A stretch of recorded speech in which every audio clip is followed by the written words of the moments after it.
Okay. Welcome, everyone. A quorum being present, this meeting for the 12th of October, 2021 of the Annapolis Historic Preservation Commission shall come to order. The commission operates pursuant to the land use article of the annotated code of the state of Maryland. Local authority for the commission is derived from municipal code in the city of Annapolis, chapter 21, section 56. The purpose of the HPC is to preserve sites, structures, districts of historical, cultural, archaeological, and architectural significance. Requirements for serving on the commission are detailed in chapter 21, section 8.06. The HPC operates under the State of Maryland Open Meetings Act, and therefore no pending application shall be discussed between or amongst commissioners outside the public hearing to determine the disposition of any application. Okay. Next on the agenda is roll call. Bill Williams. Here. Kim Finch. Here. Bobby Collins. Here. Will Scott. Here. And I am Tim Leahy. I'm the chair. And also with us tonight, we have John Tower, who is staff. Here. We also have Sally Nash, Director of Planning and Zoning. Also Joel Braithwaite, who is from the Office of Law, representing the city, and Ms. Cheryl Wood, who is representing the commission. Our recorder is Kimberly Consoli. Okay. Next on the agenda, this will require Josh for you to activate the participants who are going to be presenting tonight. So I need to swear an oath to them. So can you promote them so they can say aye? The commission is authorized to require an oath in order to testify, and this is done en masse. It includes applicants, staff, and members of the public who seek to enter their comments regarding any applications which will be heard at this public meeting. If you intend to testify, please raise your right hand and respond to me when I ask you. Do you affirm under the penalties of perjury that the testimony given and the statements you shall make tonight are to the best of your knowledge, information, and belief? Please respond by saying, I do. I do. I do. I do. I do. I do. I do. All right. Thanks, everyone. That was the best we've ever done on that one. Okay, next on the agenda is announcements.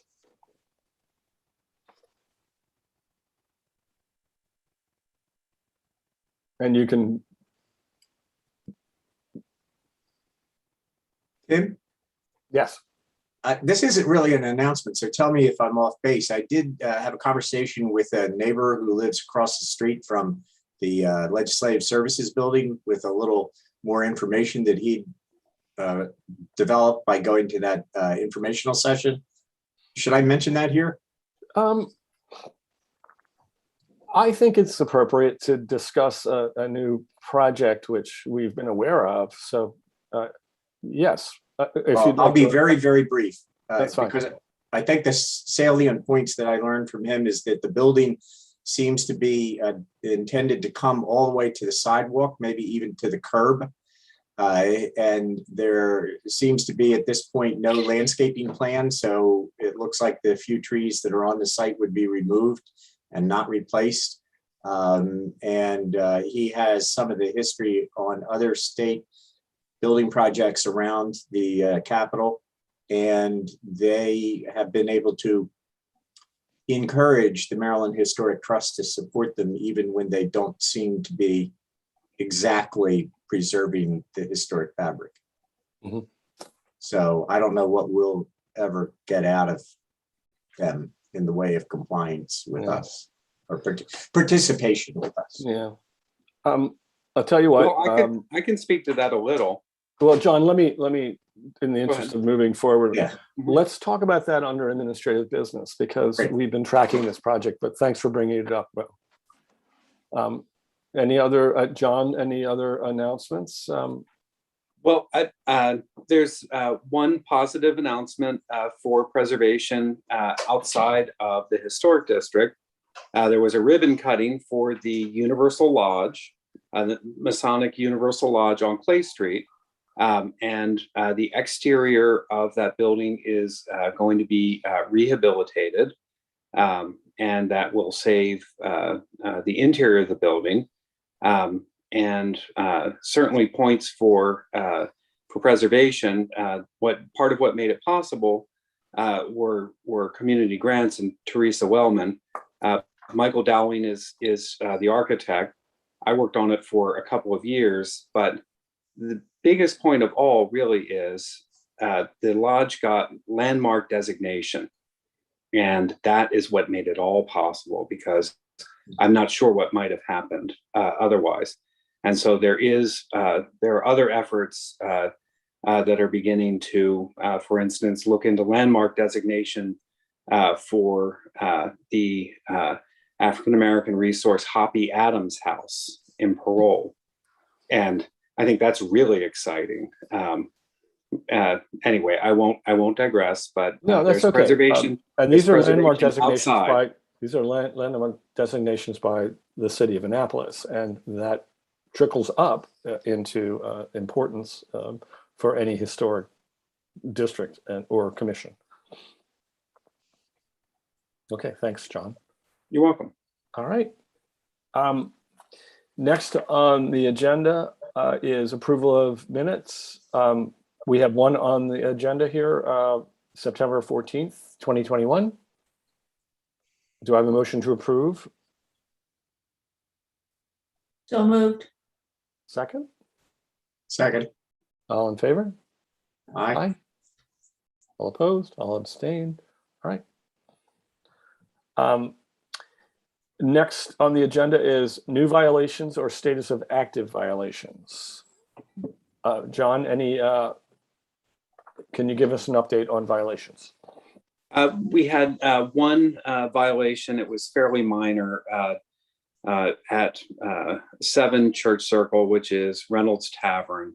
They were just proceeding with work on the front porch.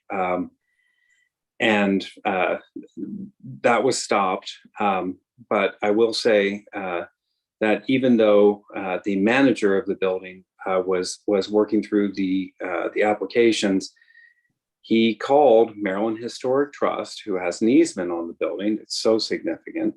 And he literally had an easement agreement letter in a day.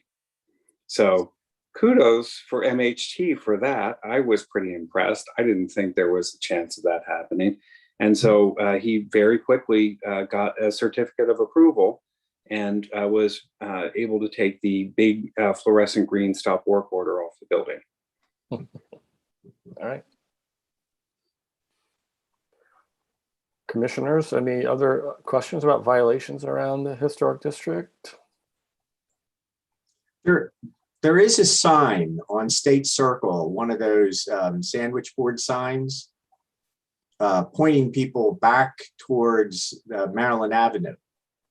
Does that need a permit, or is it even allowed? It's a violation. It's unattractive too. Yeah, it's not a good looking sign. It would be allowed if it were touching the building and if Correct. it were of other material. Correct. So is it being removed? I haven't spoken to them yet. I go to Maryland Avenue a lot, and I haven't been burned in effigy in a little while, but I can change that. Yeah. I just wanted to be sure you were aware. Yeah. I'm not sure who I would speak with to begin with, just to tell you. Yeah.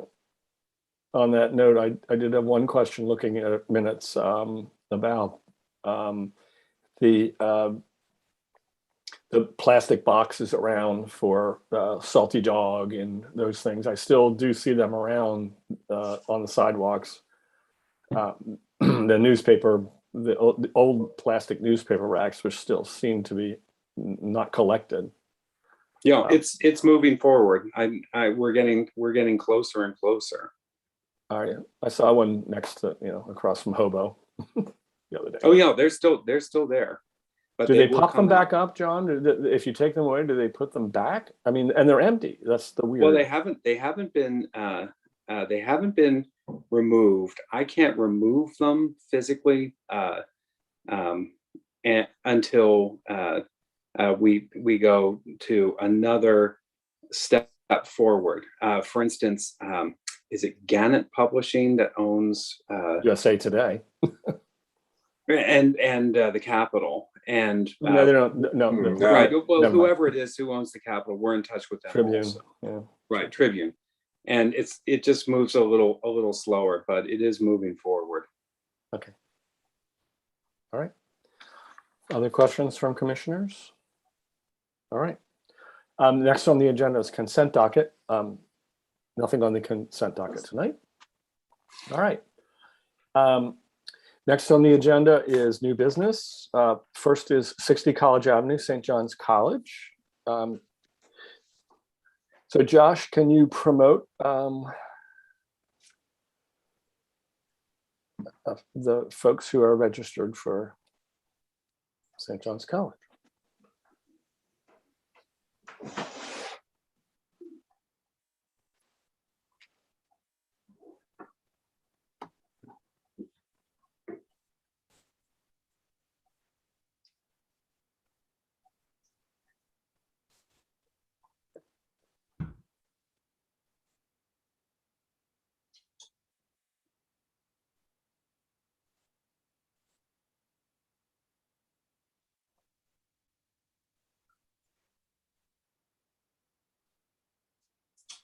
All right. Great, good evening. I see. Okay. Dean, are you leading the charge here? Jim, did you want to give any introduction? And then we have Joe. Okay, I'll just introduce yourselves. So I see Dean, Jim, Michael, and JR.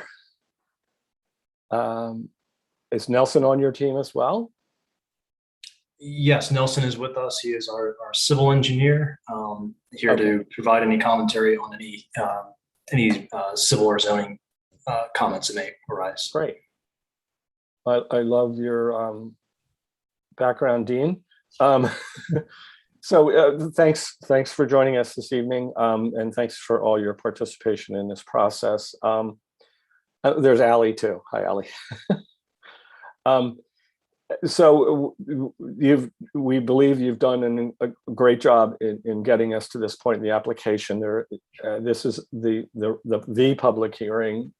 We have no public comment on this, so we don't need to actually go through all 220 pages of your application, and I think that would be okay with you as well. But if you wouldn't mind, just give us the high points of the things that have changed or that you have clarified since your last presentation to us. And I would also just lead the witness to a certain extent and say there's really only one issue I think that we need to discuss in detail among the commissioners. So given that, go ahead and give us an overview of your presentation. All of it is really interesting. And also, I need at this point to ask the commissioners who did visit the site. And I at least did also see, and by the way, for Kimberly Consoli, we need to say who visited the site so so Tim Leahy visited the site, Bill Williams, Bobby Collins, Will Scott, Kim Finch. Did you visit the site? So unmute your.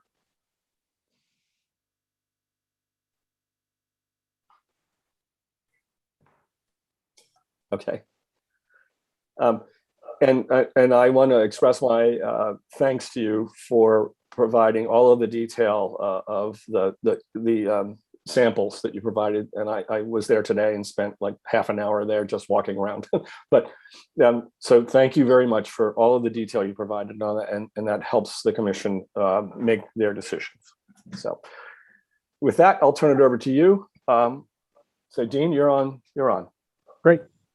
I'm going to just share screen with our current presentation. I will just hit the high points as we skim through this. And if there's any questions, please feel free to stop and we can go back or go over anything that needs addressing. So all of you are familiar with the site, as most of you were there today, St. John's, which is behind McDowell Hall, in the lower part of campus toward College Creek. As we've presented before, we have a basic description. We have a presentation of the hall's history and the changes that have occurred over time, an overview of some of the college's programmatic adjustments to the hall, and then our specific areas of study. And then at the end, we have source information for the guidelines and standards for the various jurisdictions that have authority here.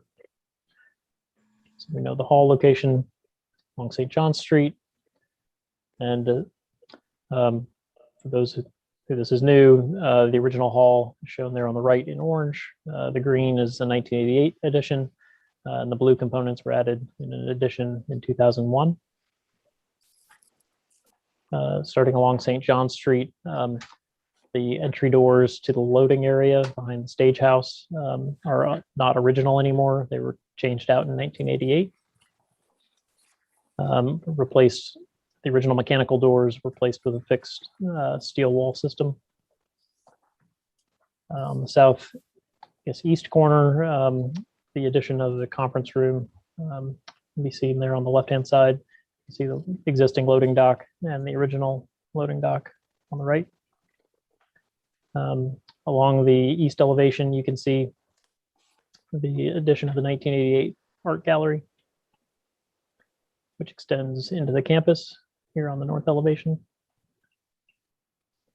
can see the original above and the addition of the gallery below.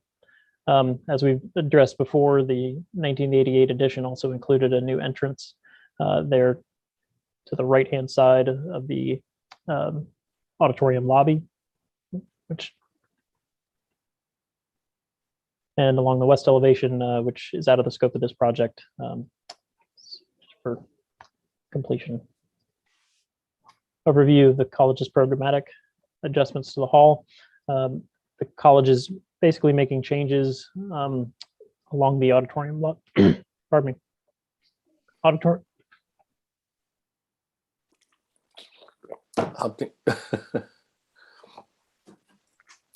You can go ahead a little Sorry about that. faster, Dean, if you want. Okay. These are Great. incredibly great drawings, but Okay. you can go ahead. So the programmatic changes to the studio theater and the living room seen here. So we've addressed before the southeast corner of the project, and you'll note number 2, which is a change at the stage and east loading doors, east landing. You may want to clarify a little bit on that one. There was a recent change on this, just the ADA issues there. When you get to it, go ahead.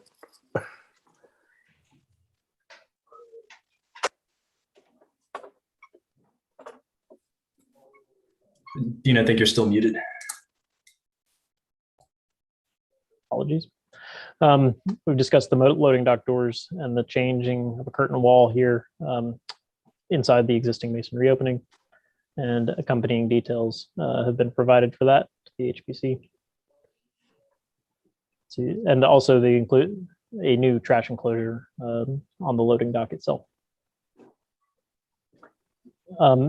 This item number 2 is comes from a request from the city to address an ADA concern at this door here that exits from the back of house program that's being added. And we just need to create an accessible route to the parking lot. On this issue, the existing condition here is a ramp that comes down into a little areaway and then ramps back up. And so this slope of the ramp back up is not ADA compliant in terms of the existing slope. So our proposal is to create a small curb here and flatten this area and connect to the existing pavers, which actually do come back into that space, as you can see up here. So we'd like to allow for ADA access out the side there. Jim, do you want to say anything more to that? Yeah, I'll just alert the commissioners that this was a late breaking news. This occurred over the last week, and it was just put into the most recent revision. So this would be new if you didn't get a chance to see it before. I don't think it's a big issue, but I just want to let you know it's new. In terms of the materials, Tim, I think we actually did submit this as part of our drawings from the original submission, but I believe the review from the city on this particular location is recent, if I recall. That's right, Jim. I didn't mean to say you threw this in. Upon final review by the city, which is an issue we have sometimes, that at the late date we get a review from another reviewing agency and we have to react, and John reacted. So absolutely, I really appreciate that very much, and I think Dean's done a good job of covering this. Essentially, we're just creating a flattened area above the retaining wall to allow folks to exit at grade. Yes, right. Yeah, that's what I meant, Jimmy. It was the city that brought the issue up last week. Okay, thanks. Thank you. in terms of materials, the pavers are proposed to be the same Glengarry pavers that are used elsewhere on campus. So that'll be consistent with the same material we're using on the front terrace area. And then the concrete cap similarly is going to match some of the new concrete along the border wall. We've gone over the Francis Scott Key lobby changes many times, so I won't dwell on these changes and why we need to make them. But suffice it to say, there's a safety concern with the glass that requires replacing it all, and also replacing the structural system that supports it to bring it up to current code. We're also hoping to address water and wind infiltration or air infiltration in portions of the facade. We've cited a few case studies where this has been done on other significant historic projects. The areas we'd like to address, I think the only changes since last time are item C, which is the downspout adjustment, which I think we've also worked with the city in discussing as to where that lands. It's this downspout that drains from the eave and crosses over the top of the canopy. This is a late addition. It's not original to the building, but it is addressing a concern about the water that dumps onto this roof and where to put it. And so we're suggesting a minor modification to the way that this downspout bends when it comes over the canopy and how it attaches to the ground. I'll show that in a moment. Otherwise, the window and door replacement recommendations remain the same. And there's some soffit plaster that has cracked under this existing eave, and we would like to discuss replacing that as well in kind. We've discussed the east entry doors. I believe we saw a staff recommendation about this particular item, but our proposal is to omit the doors and replace them with fixed panels that could be removed and replaced with doors at a later date. Under the existing canopy, we'd like to repair these doors and bring them back to operational use. And we will need to bring to add some panic hardware to the back of those, and we've tried to minimize the visual impact. This is the issue of the downspout. The existing downspout comes over the canopy and drops down along the front face of this wall. We would like to wrap it around to the side and bring it down along the side of the wall so that it can dump into the rain garden and clear the steps that we have shown here.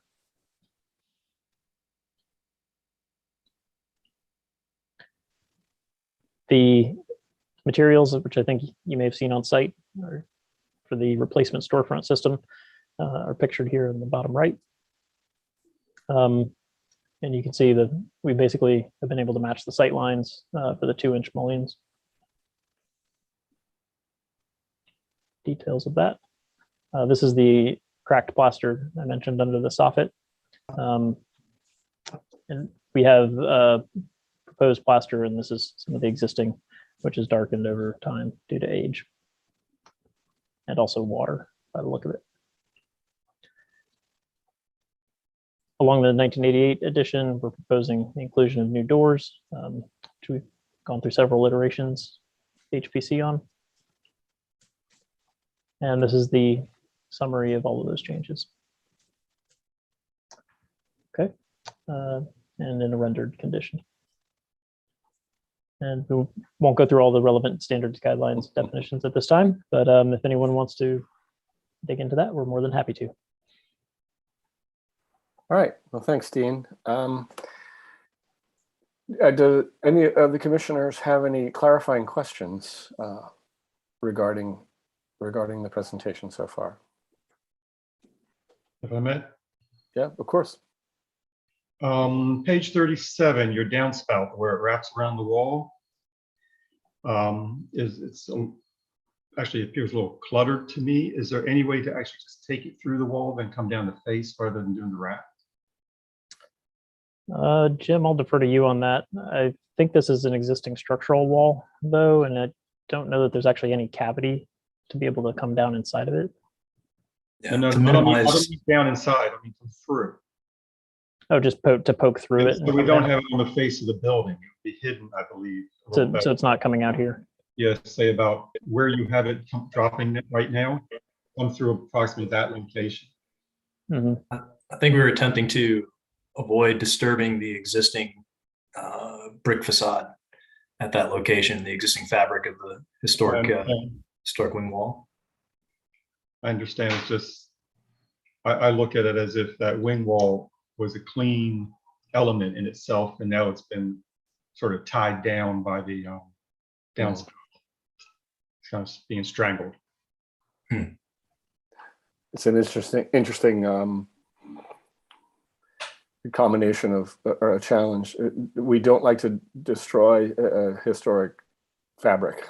Don't like to destroy the fabric, but it's also destroying the visual composition. If the paint We can talk color- about it. We can talk about it in deliberation if you'd like. Could I also say this? This is something, if it can't be decided tonight, could be Right. decided administratively. Yes. Yes. It could be a condition that we say for further review. Maybe this Right. this feature could be looked at in more detail. Yeah. Sorry, I don't mean to throw sand in the machine. No, that's good to you're an architect. You get it.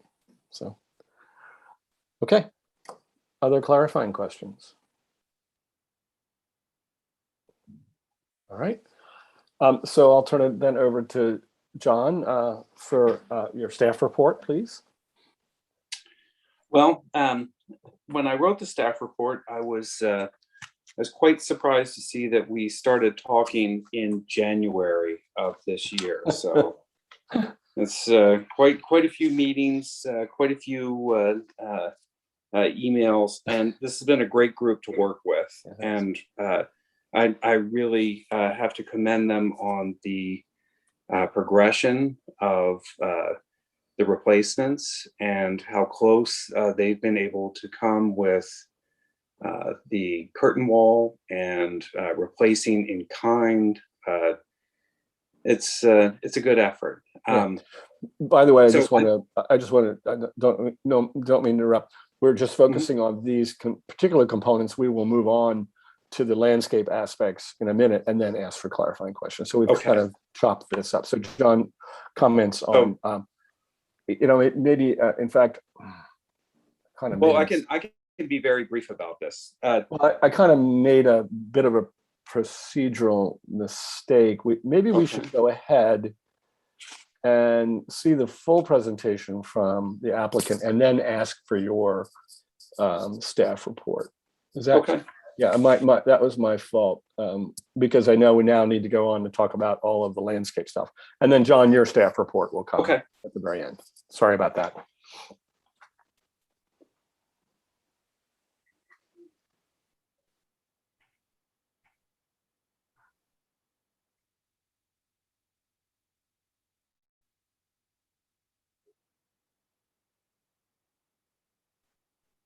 And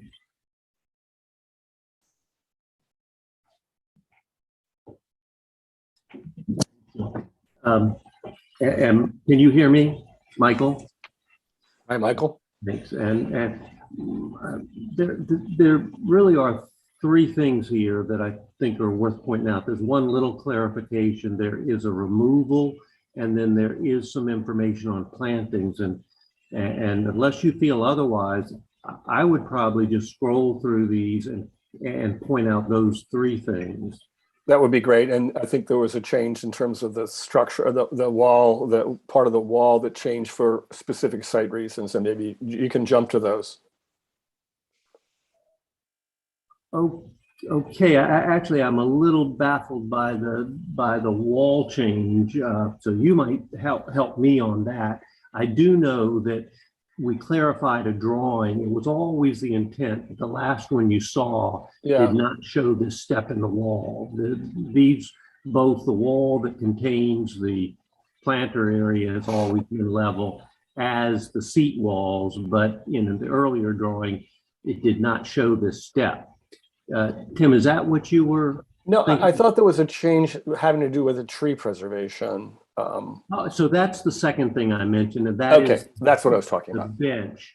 I will show the next drawing, which relates to planting, and I should say first that we never, in our very first meetings, we shared plantings with you, but we didn't in the most recent. So I'm going to offer a kind of base level of planting and then an alternate. And so we've mixed the base, which is what you're seeing now, which we'll look at the planting plan, but I can tell you it is extremely simple. It's liriope growing 9 inches tall, and I think it fits everything I heard you say in the earliest conversations we had.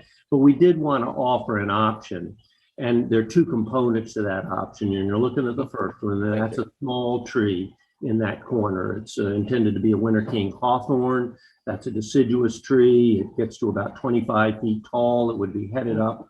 That is lifted up with the limbs to 7 feet maybe, and it spreads something like 15 feet. I feel like it's a nice addition simply because it creates a kind of anchor to this corner. I think it makes it more comfortable terrace, a more comfortable corner to sit in. I recognize that there are concerns about visibility, so we offer it as an option and want to get your reaction to it. I'm enthusiastic about it, but I'll come back and kind of fill that in a little bit as to ground plantings that might be different that go with it as well. I will not focus on these things, but I will, and I need to move this, but come to this point and point out the other change, and that's the removal of the brick seat wall that we projected to replace the current wooden seat. And we've removed it in deference to the large plane tree to the right of our drawing here. It's a huge tree, really massive double stem trunk tree. And the footings we were having to construct for that are disruptive to the root system without a doubt. So our belief, strong belief, is we shouldn't do anything that isn't absolutely necessary that's going to impact that tree. So our suggestion would be to simply eliminate that bench. Okay. And that's certainly a change in the plan. And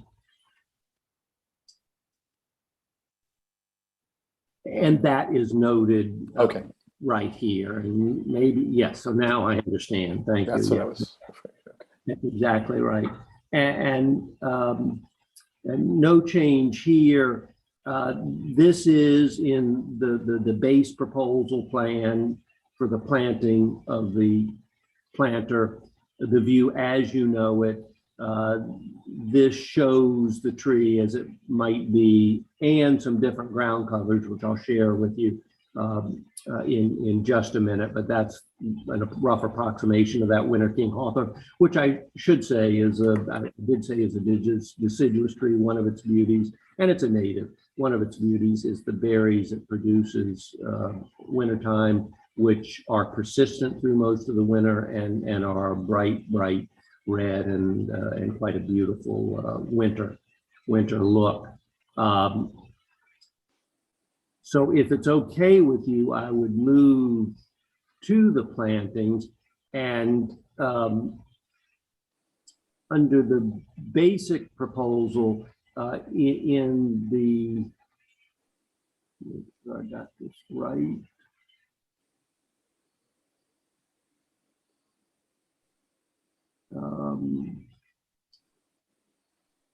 Well, I'm not putting my eyes on the image of the liriope, which is the base proposal for the upper planter. The images you're seeing here are plants that are used in the rain garden, which is along the base of the curtain wall and where the downspout comes out. And let's see. So I'll just have to describe the liriope, but you probably all know it. It's a strap-like. Yes, if anyone wants some, I've got plenty to give you. Well, so I understand that it's not a plant we always use. In fact, typically we don't use it. I use it in this case because of its absolute dependence, its ability to take sun and shade, its evergreen qualities. There are nice things about it, and its image is almost synonymous with this creek sedge, which you see here. And that would be an alternative to it if we want to go to a native that is not quite as hardy and dependable, but similar in almost every other way. But this is an image, and I am sorry, I'm searching for, and I might need Annette to help me, the planting plan. Did I skip over it? Okay, thank you.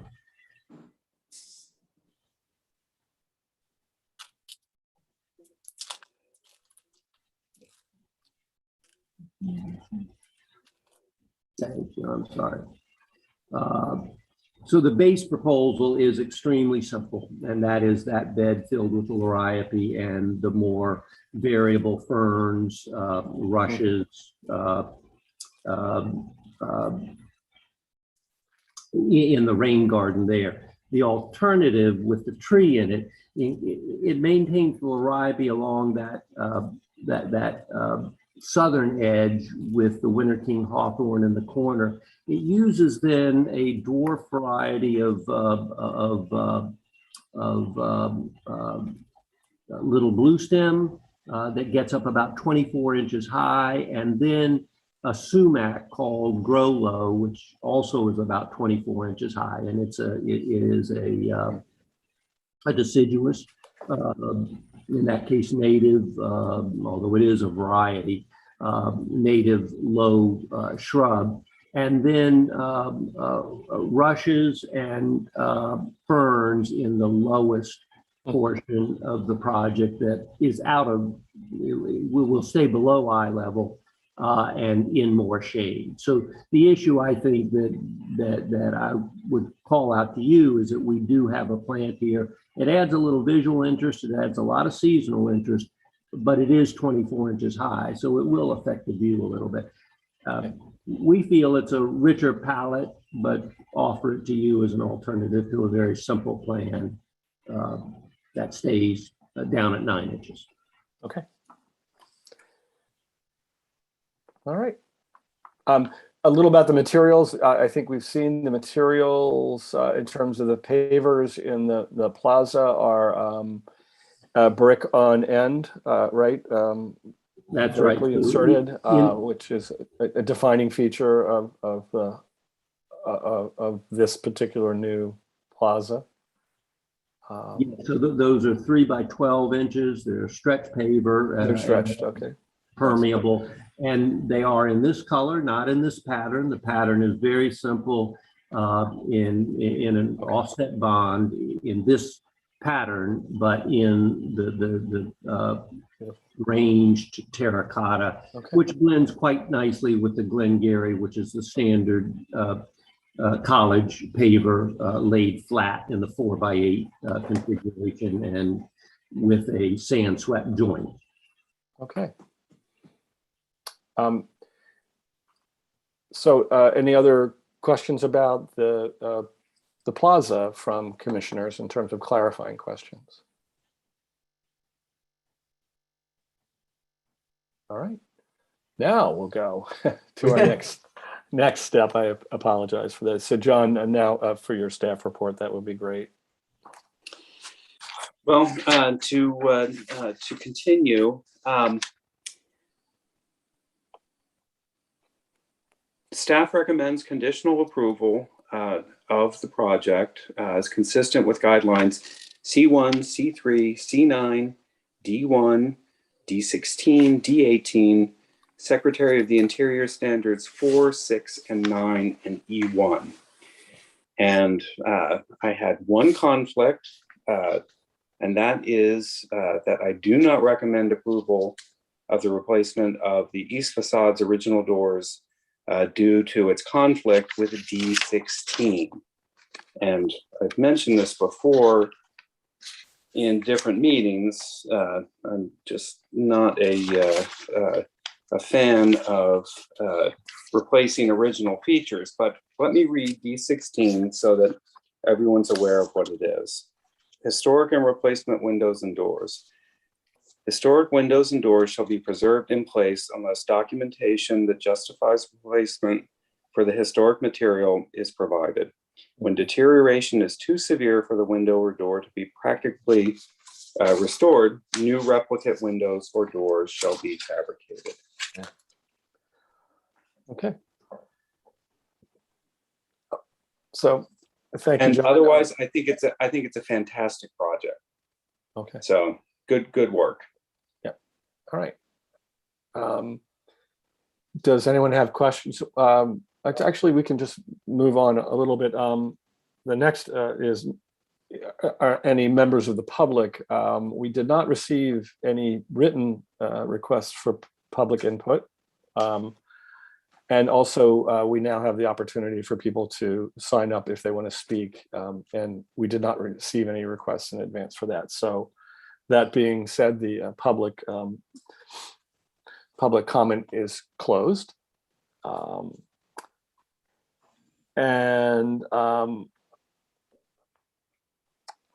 So then we will move on to the next stage, which is deliberation. And I think it's clear that this is the applicant has, I'll introduce it a little bit. The applicant has listened to our comments for many months and done a wonderful job.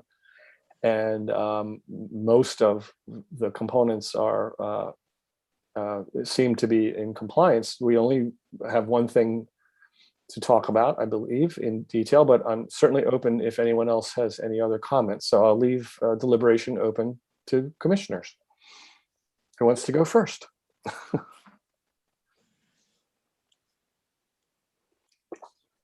I'll go. All right.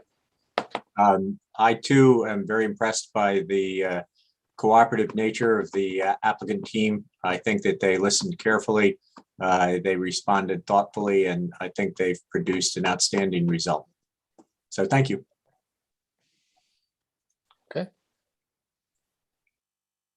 Tim, we had a number of discussions about the east facade doors being replaced with the glass panels. Do you by any chance have notes that I've looked through all my notes from the discussions, and I know that we had a good back and forth, and I thought that there seemed to be a consensus that we as commissioners were okay with those original doors leaving the facade. I recall that. That's my memory. Yeah. I think we had a healthy discussion back and forth, and it was indicated that the applicant would do whatever we requested, but I believe my recollection was it didn't. It was a variation from a very significant architect and that architect's intent. on the overall for this design. So it was again, I'm thinking back to where we ended up. It was that it wasn't significant enough feature that the architect, if he walked into the room right now, said, "You screwed up my masterpiece." That's what I believe we ended up with. We did consider other options, if you remember, to score the windows with a vestige of the doors, and that universally we did not feel was a good idea for a variety of reasons. Yeah. We talked about being flexible with applicants for their own programmatic reasons and their functional reasons, and perhaps it was appropriate that we accept their design decisions. I will say that John's point is well taken.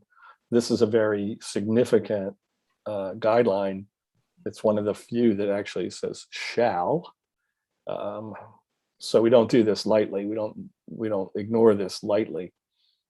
But if the commissioners are in agreement that it doesn't have a adverse impact on the overall design of this very significant building, then I think we can move in that direction.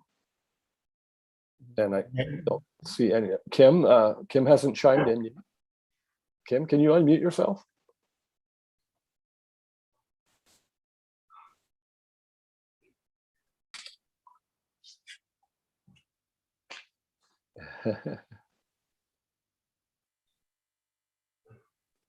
Well, there she is. Okay. Hey, Kim.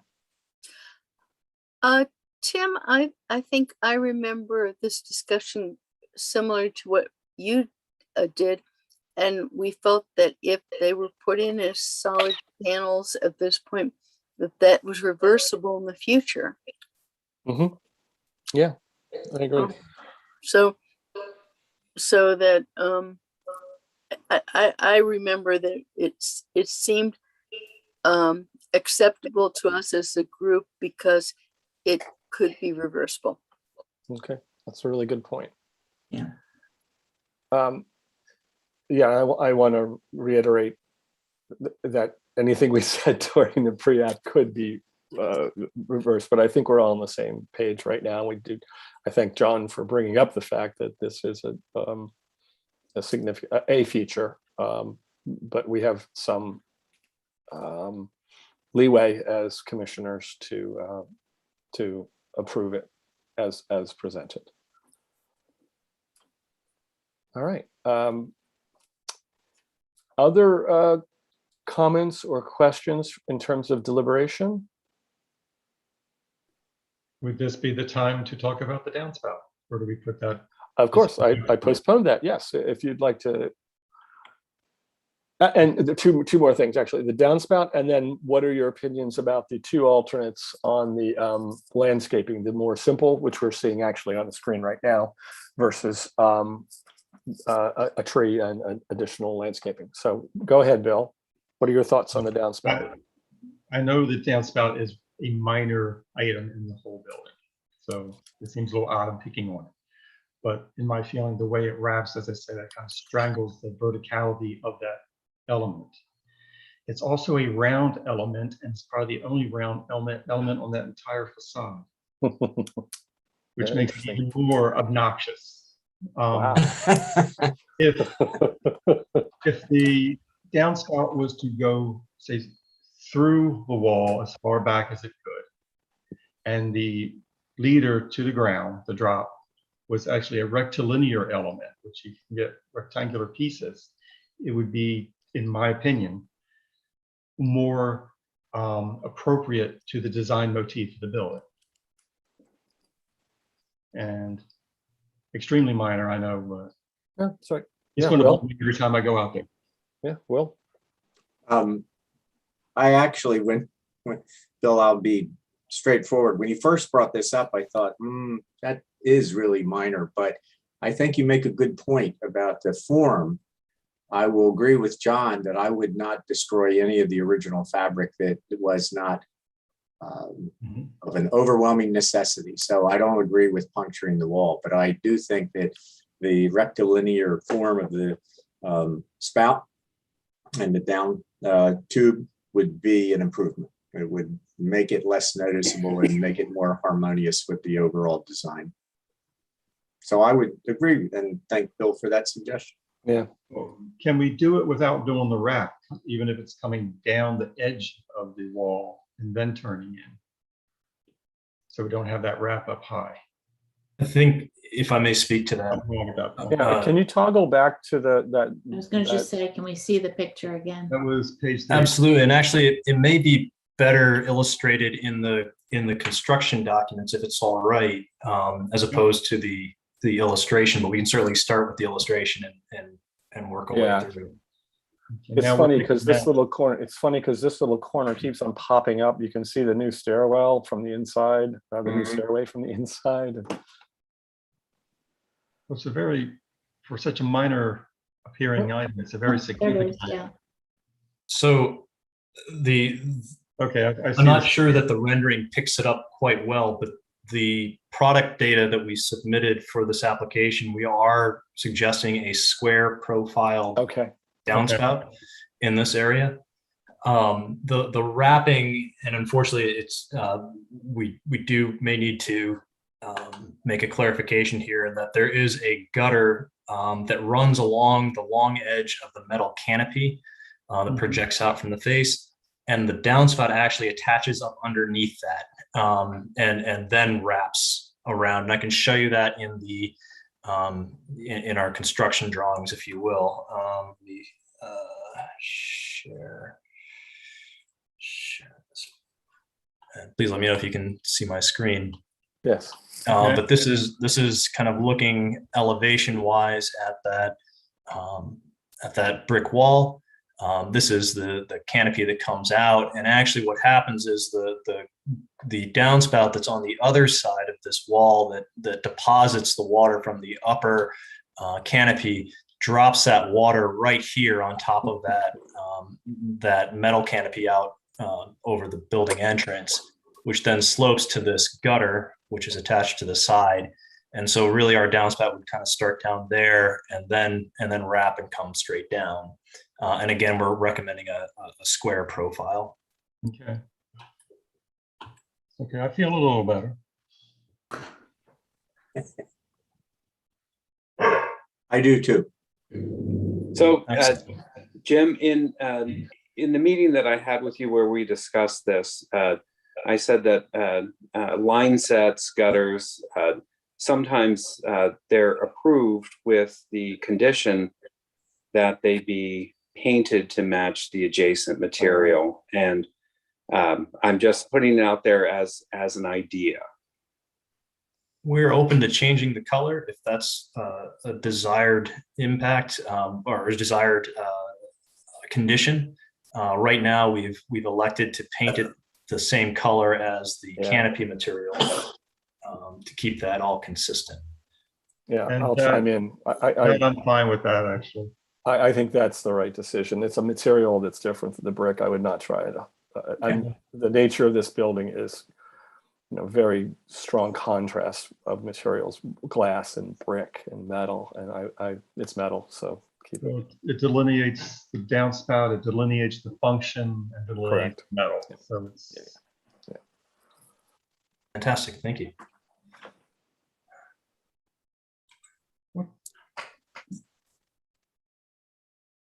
So it is rectilinear. I think it, Bill, are you okay with it as presented?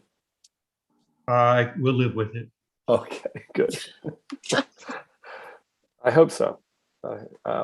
Okay, the other thing, let's just look at the toggling between the two landscape options that have been presented and give guidance to the applicant regarding that. And if you don't mind, Jim, are you driving right now? Actually, Michael, if you could load the presentation for the landscaping. Thank you.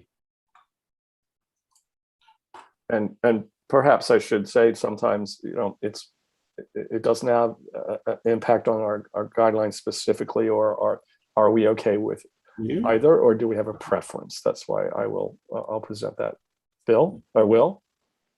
Yeah, I try to stay away from this kind of thing, but if you recall, I did discuss this with the landscape architect on the first go around. And when you see what Neutra has designed elsewhere, and I am cognizant of the fact that some of that is hit by his West Coast environment, he doesn't do a lot of large scale landscaping, as far as I know. And also because of the rectilinearity and verticality of the design that we're talking about, the structure we're talking about, I think the less we can interfere with the view from the campus towards the window wall, the better. So I would, for those reasons, go for the lower, more modest submission. I would also agree with that for the reasons he stated, specifically the height and the simplicity. And also I was on campus yesterday and kind of was walking around, and I think the simpler design would reflect well against what's already there in the surrounding areas.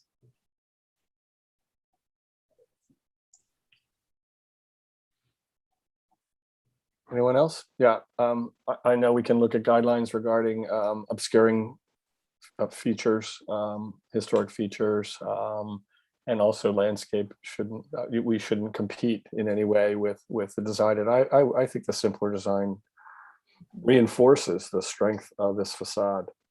I will say that if I could afford it, I would love to have the more elaborate design on my own property. Exactly. It's also consistent if you go down the campus, further down around the observatory or the planetarium. That's exactly what's there, is the bed of Laurenti. So it ties in with the campus beyond. Less is more. There you go. Mies van der Rohe, right? I've read some nasty articles about his less is more dictum, though. Oh, well, we digress. Yes, Okay. we do. So does that give you their good guidance there, Michael, on that choice? I think that That's would good be guidance, yes. And so in the final, this is your final submission, but it'll be in the record that's the preferred option. Okay. Yeah. Thank you. Any other, I think that's it. Any other deliberation? Okay, I will take a motion then. I move that we approve the application conditionally for 60 College Avenue, Mellon Hall, because it complies with the guidelines stated in the staff report.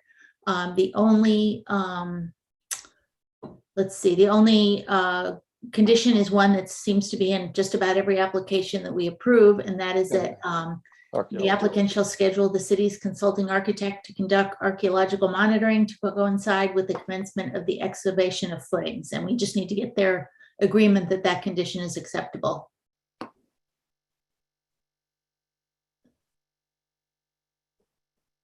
Dean, Yes, that's acceptable. Yes. Sorry. all right, can I have a second?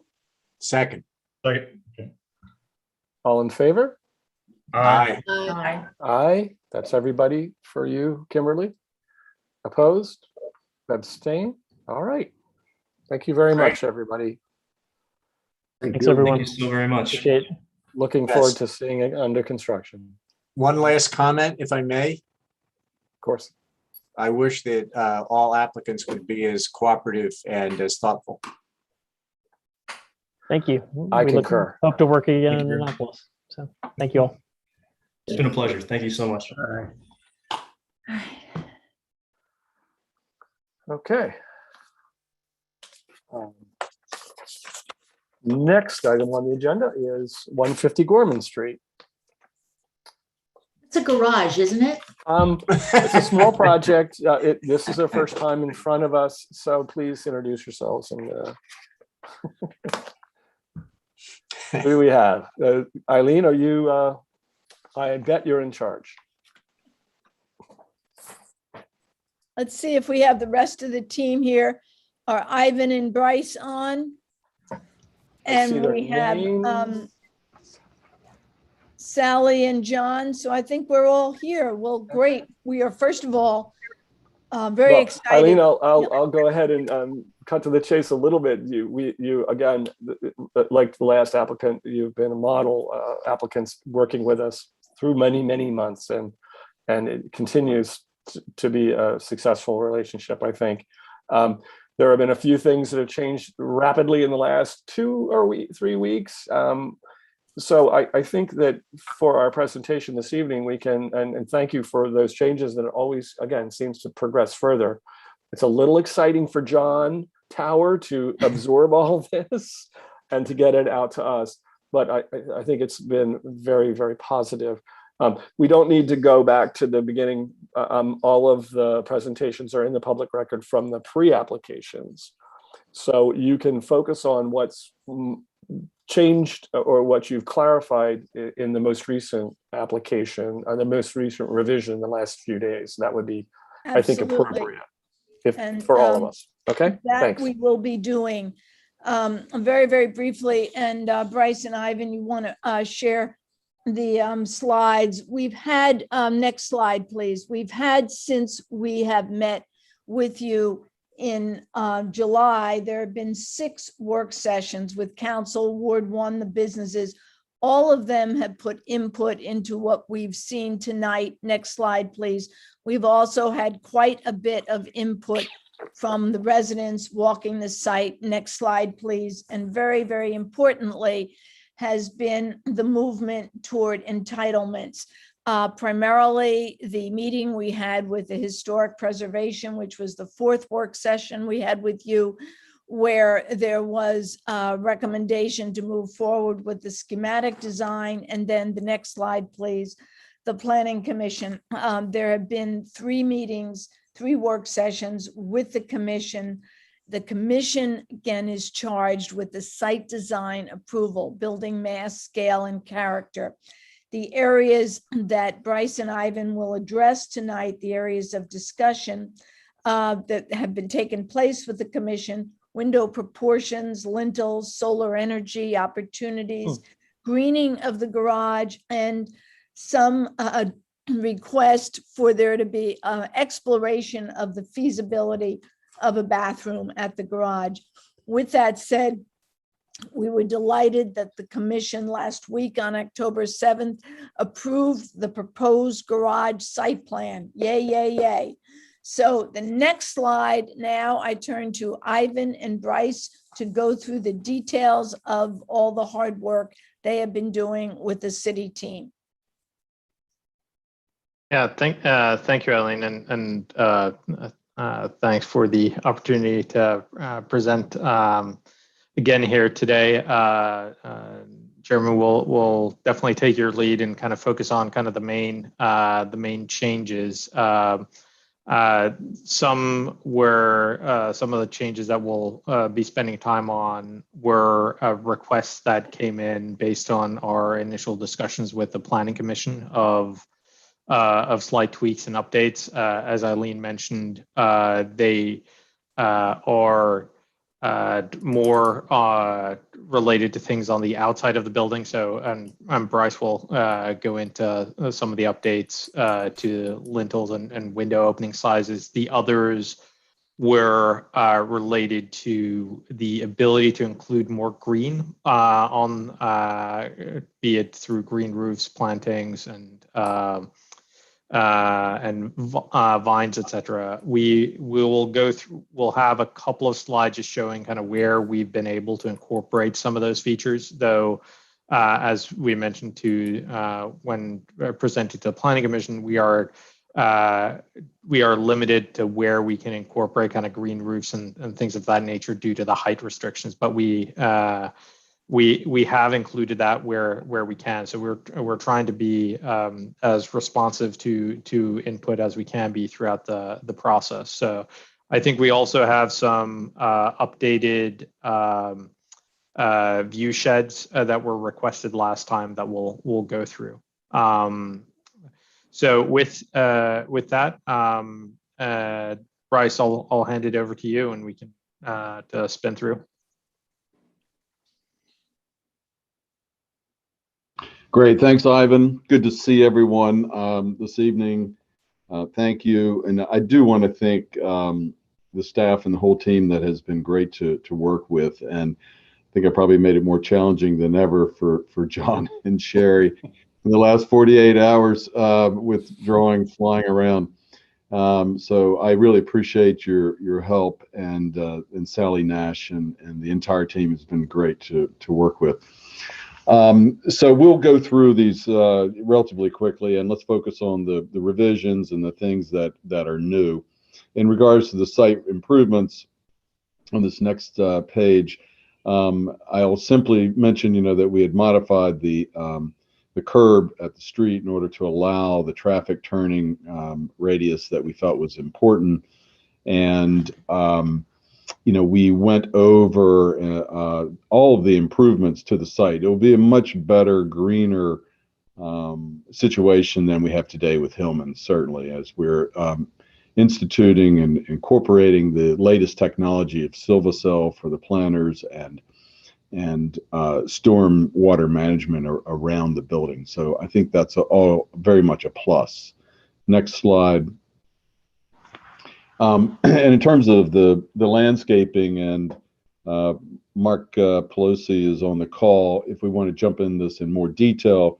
But as you saw in the last presentation, we have 3 red maples along Gorman Street that are in the Silvacell planters. We have new plantings around the entire building, and new grasses and new some new trees.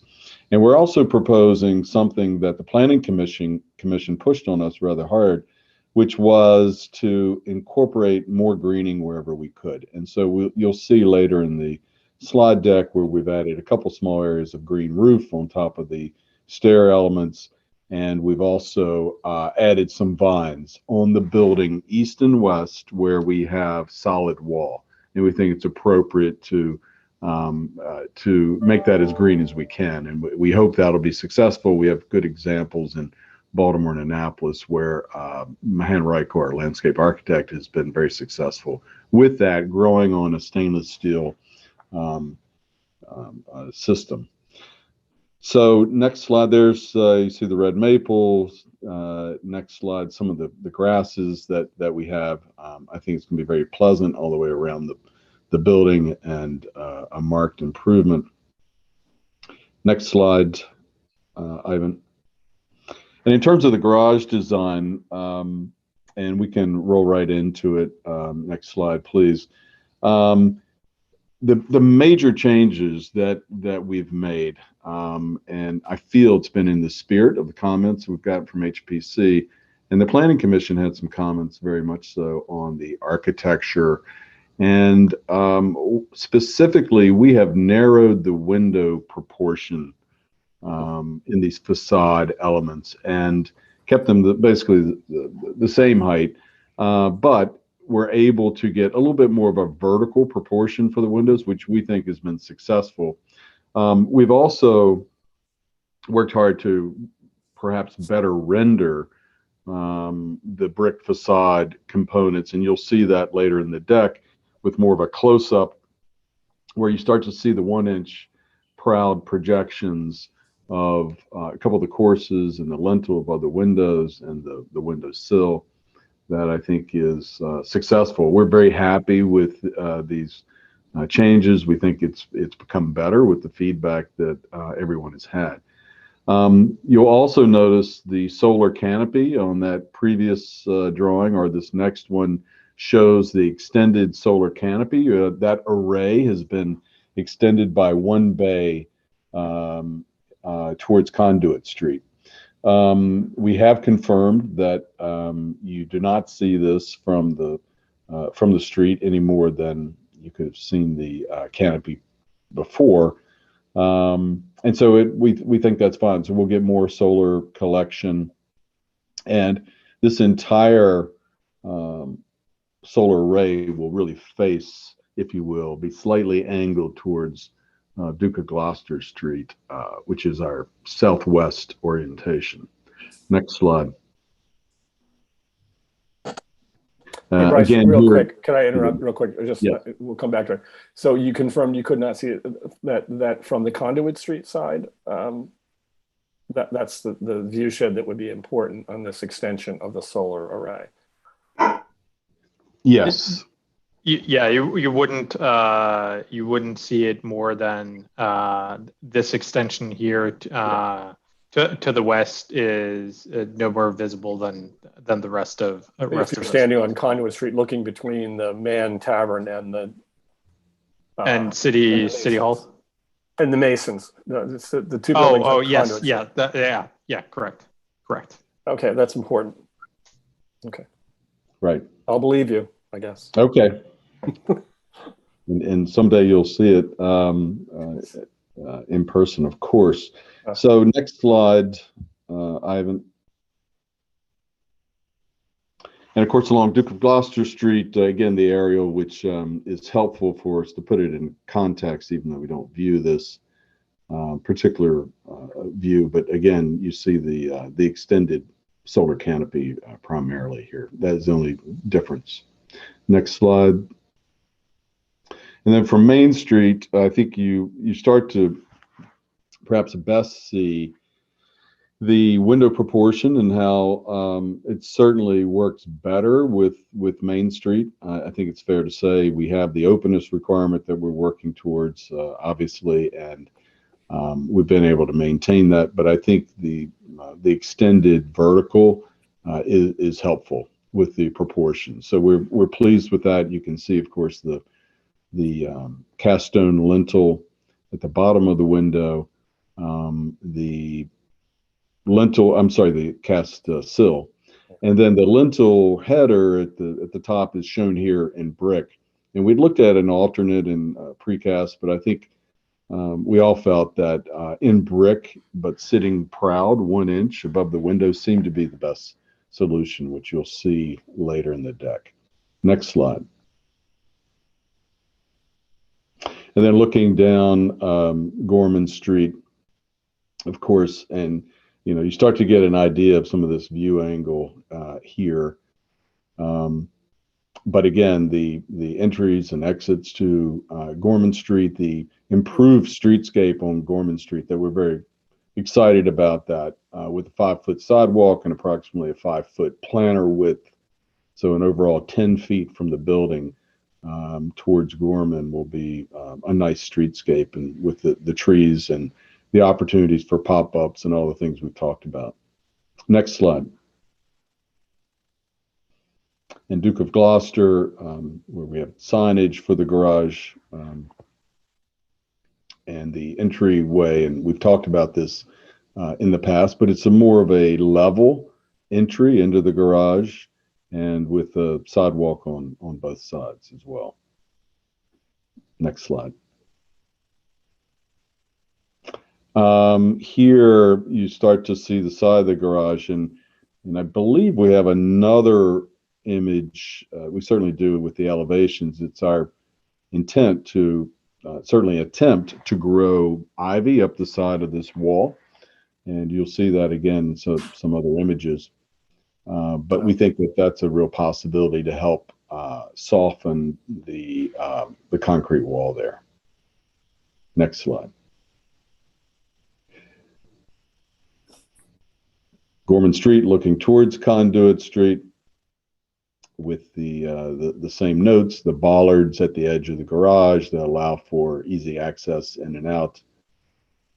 Next slide.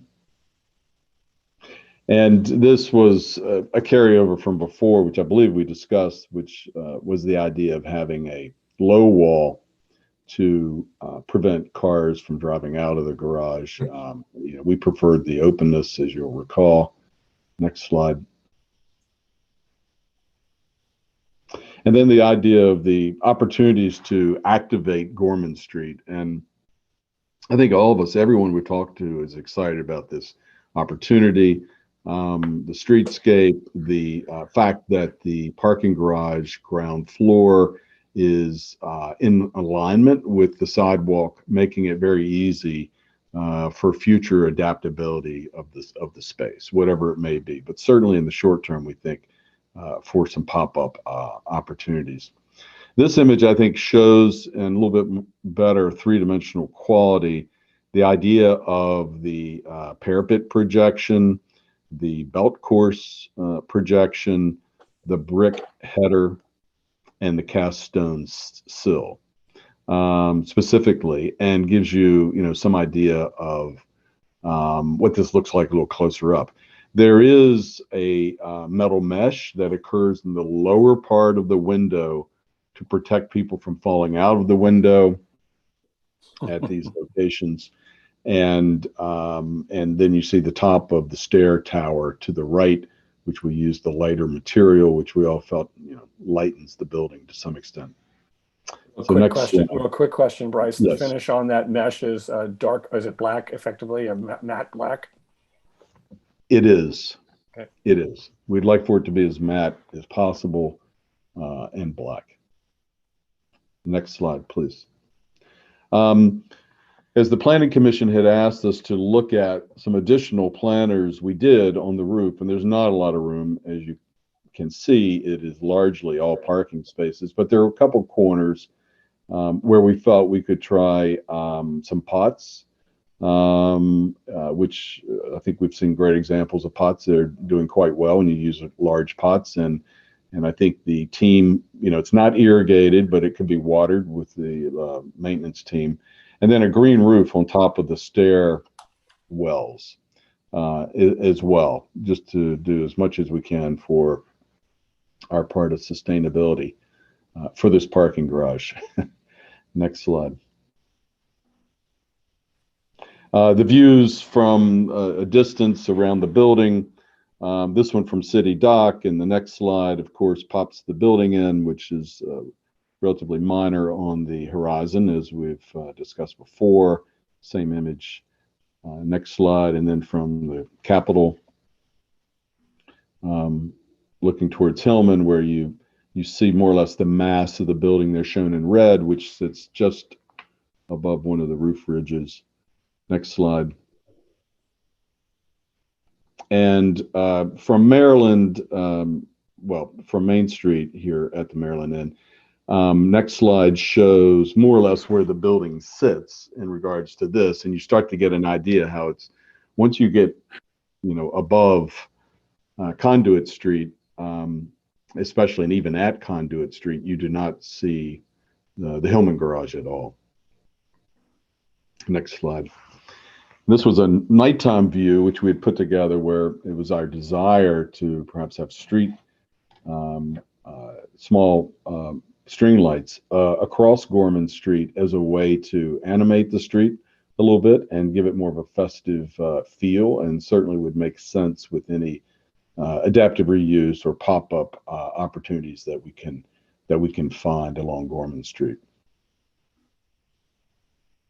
The elevation drawings have been updated to show the new proportions of the brick. Of course, in the notations, of course, that you'll see will include the 1-inch proud brick along the facade.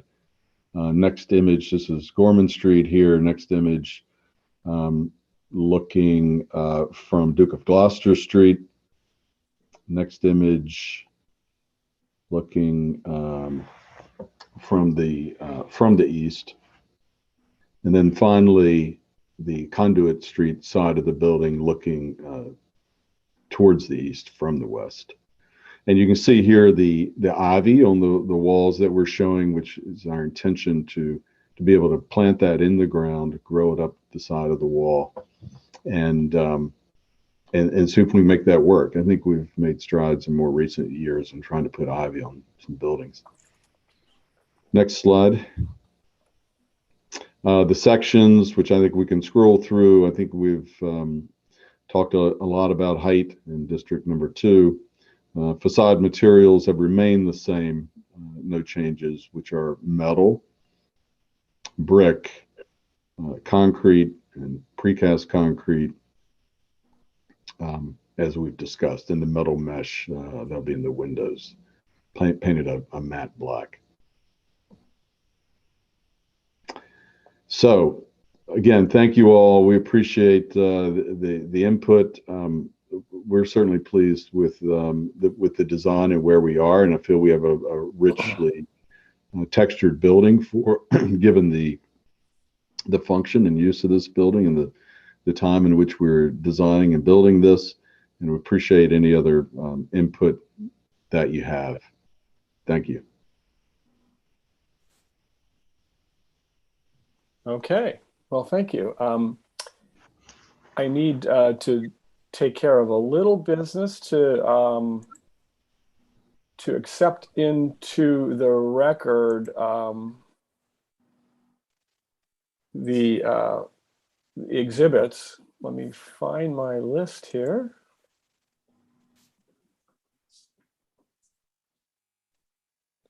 So Kimberly, for the minutes, I thought I sent you the list, but let me check here.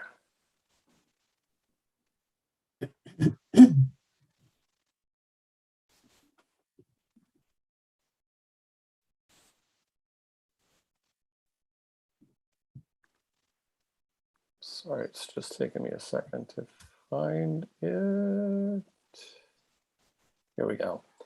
So I will accept into the record for new business number 2 tonight, 150 Gorman Street. Exhibit C1 is the application dated 8/31/21, which is 114 pages. Exhibit C2, the revision to the application dated 10/12 today, 45 pages. And Exhibit C3, the staff report dated 10/12 also. And just as, again, a point of procedure, back on College Avenue, I will be sending the exhibits for that application to Kimberly so she can put those in the minutes. Okay. All right. Are there clarifying questions from the commissioners? I have a couple. Of course. Go ahead, Bobby. The solar panels, how is water going to be handled when it obviously hits the solar panels? Is there some kind of gutter system? How is water going to be handled on that top deck? Good question. We haven't quite solved that necessarily. I'm thinking there will be a gutter system to collect it, but in reality, and it will divert it to the sides. But all that rain generally hits the roof anyway, and some of it may very likely spill off the edge. I'm just not sure of all the details yet. I'm thinking we're going to channelize some of it, and then some of it will certainly spill onto the top deck of the garage. Okay, and I figured that. I'm just thinking more in terms of, what additional stuff might be there to handle water. And as a person that's probably going to be parking up there, and if it's raining, what am I running through to get to my car? So, question, one of my complaints about the current garage that we have is the really bad way that the metal has aged. There's a lot of rust, there's a lot of oxidation. It looks like you guys are using stainless steel. I assume fasteners and things holding things in place will be stainless steel as well. I'm just concerned that we're not going to end up with a similar problem. Obviously, a lot of time has gone by since Hillman was built and construction techniques are much better. I just want to, make sure that we have any kind of oxidation or maintenance issues, handled so that what will probably be a very beautiful building stays that way. Right. I think that's a good question. I think the technology of the day is really going to help with the metal fins, as I'm calling them. we considered reusing, believe it or not, some of the metal that was on the building just to be very sustainable, but it's field painted. It appears to me that it's all field painted, and that is the problem with steel when it's field painted. This will all be factory applied finishes that we've had much more success with, and it will last a long time. Okay. So yeah, May I we're step comfortable in? with that. But great question. May I step in here 1 minute, Bobby, if you don't mind, please? Sure. Yeah. The steel on Hillman Garage is core 10. It was never meant to be painted in the first place. The rust was intentional. Yeah. So Interesting. when And then it was of painted course, black. it did not help at all. It was a thing in the 70s.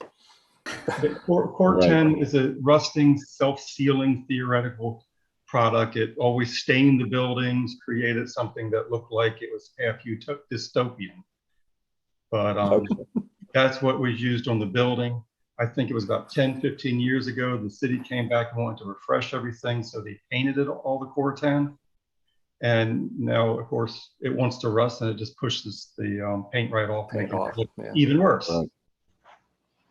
We will not be. We promise there's no core 10 steel here. And I heard that. and the fins are actually aluminum. The main components, which adds another element of longevity and weatherproofness. You don't want to do a homage to the previous garage. Core 10. I didn't mean that for rhyme, but it did. Yeah. Those are my questions. Okay. So. Yeah, the hardest thing about core 10 is controlling the drip that stains everything. Yeah. Anyway, this will be much easier from a maintenance perspective. Okay. Thank you. Will, any clarifying questions, or Kim? I have no Not for clarifying me. questions. Okay. If I can. All right. If Then I we'll go can- to staff report. Tim, if oh, I may. Bill, of course. I'm sorry. I I know thought you talked. You used I up your jumped time on core 10. Bobby. I just want to step up in and clarify the steel, but I actually have a couple I think may be relevant. You used up your time. On Gloucester Street, you showed a sign that said Hillman Garage across the opening. It looks like it's to help signify the height available in the garage. Yeah. But as it sets, I'm not sure that sign is something that would be appropriate or wanted. It's just large and somewhat. Yeah. Very. I think we'll get to that in deliberation, Bill. I think if it's clear that it does sit out from the building. Yeah. We'll go with the deliberation. Yeah, it does sit out from the building by itself. So we'll talk about that. Then I'll wait on my other ones too then. If they're, if they have to do with your thoughts on compliance or feasibility. Okay. I do, possibly not. The arches you have or the lintels you have above the windows, they're just, I know we're trying to exhibit an arch, but as a structural arch, it's just a fake protrusion. Is it something to consider a flat arch over those windows, or is that just not something you'd want to look at, considering your design? I fear that the arched window top would, carry a design suggestion that's really not accurate here. Yeah. I think it's just cleaner. I feel like we have enough going on with the building, and so I personally feel strongly about the brick lintels remaining. Well, when I'm saying flat arch, I'm referring to the one that has the key and the bricks do go horizontally. You don't actually get it rolled in belly. But okay. No, that's enough. I will look. Okay. My other ones are so minor, it's not worth it. Okay. All right, John, would you like to present the staff report, please? Sure. So it was also interesting to see that this group for the design started talking with the HPC in February. So that's how long these conversations have been going on. frankly, I think a tremendous amount of ground has been covered. And I want to commend this group on being responsive and very easy to work with. And despite the fact that the plans really just came in, I think that this is a very cohesive design. And to summarize, I've given conditional approval of the project as consistent with these guidelines. And most of these guidelines have to deal with new buildings, B1, B2, B3, B4, B5, C1, and C9. Those are both, the Cs are both for landscaping. However, I did not recommend approval of the proposed sign due to its conflict with specific guidelines for signage. And why don't I just go ahead and read that. It's number 2 of the Historic District sign guidelines. Specific guidelines: signs in the Historic District should be positioned so that they appear as an integral design feature of the overall facade of a particular building. So, Bill, I think that might speak to one of your concerns. That may be something to talk about. Typically, those signs are approved administratively, and we need a sign permit for it regardless. So that's one thing to consider. Secondly, I didn't recommend approval of the string lighting due to a conflict with guideline D32, which is the guideline that addresses lightings of additions and new buildings, and it's very simple. New fixtures should be simple, unobtrusive fixtures mounted in a traditional manner. So I'm not quite sure how we could mount string lighting in a traditional fashion. I'm not sure there's a precedent for that. I certainly understand the intent. And I also was tentative in not recommending approval for the array of panels on the top floor. However, I think that with the exception of some small details, which could also be worked out administratively, if the new additional panels do not have an adverse effect on the viewscape, I would move to say that those are approvable also. And that's my report. Thank you. Okay. Commissioners, any clarifying questions for John?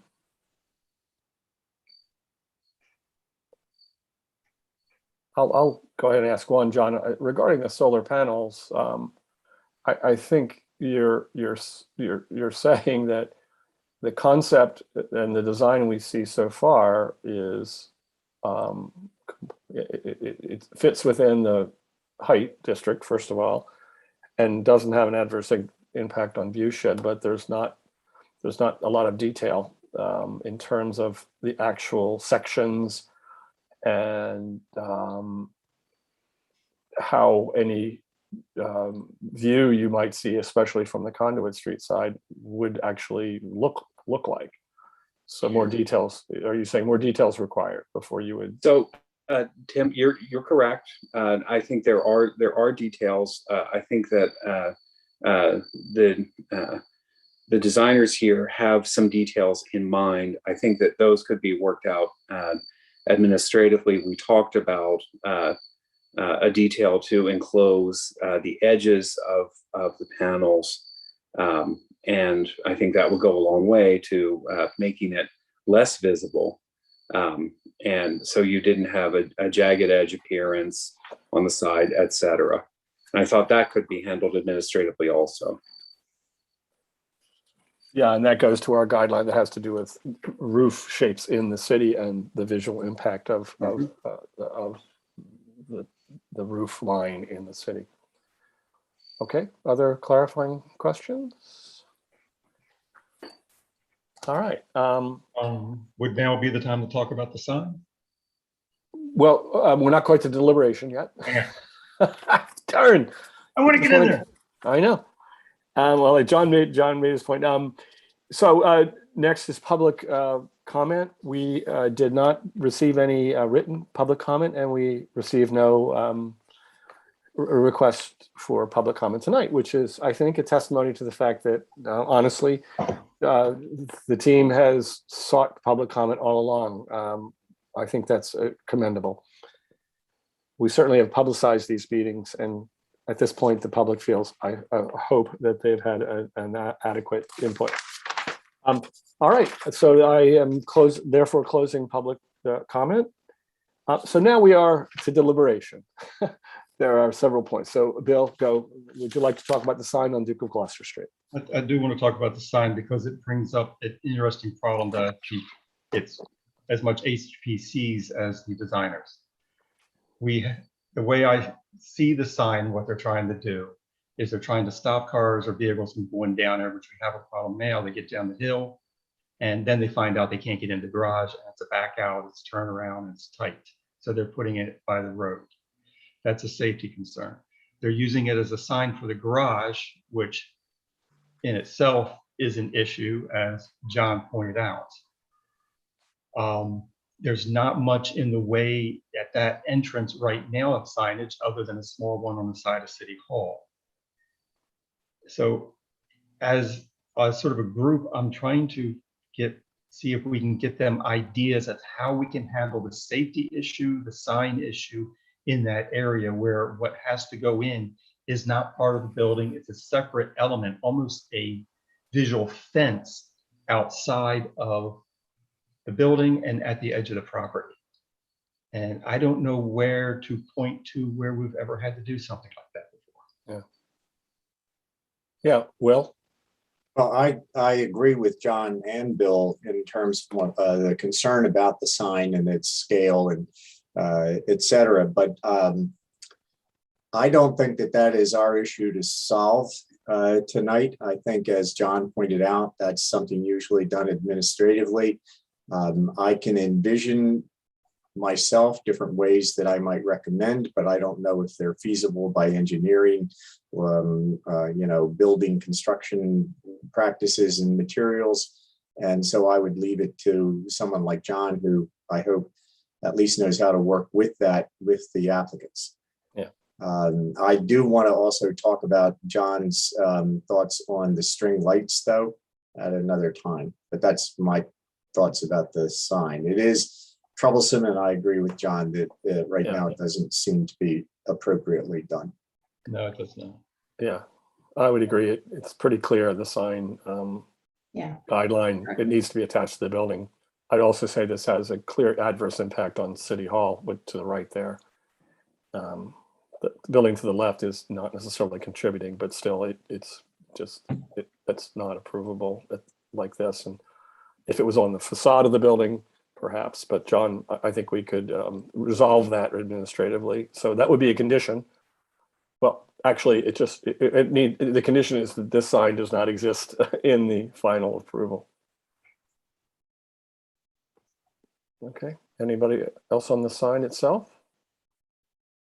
If I thought I'd just confirm,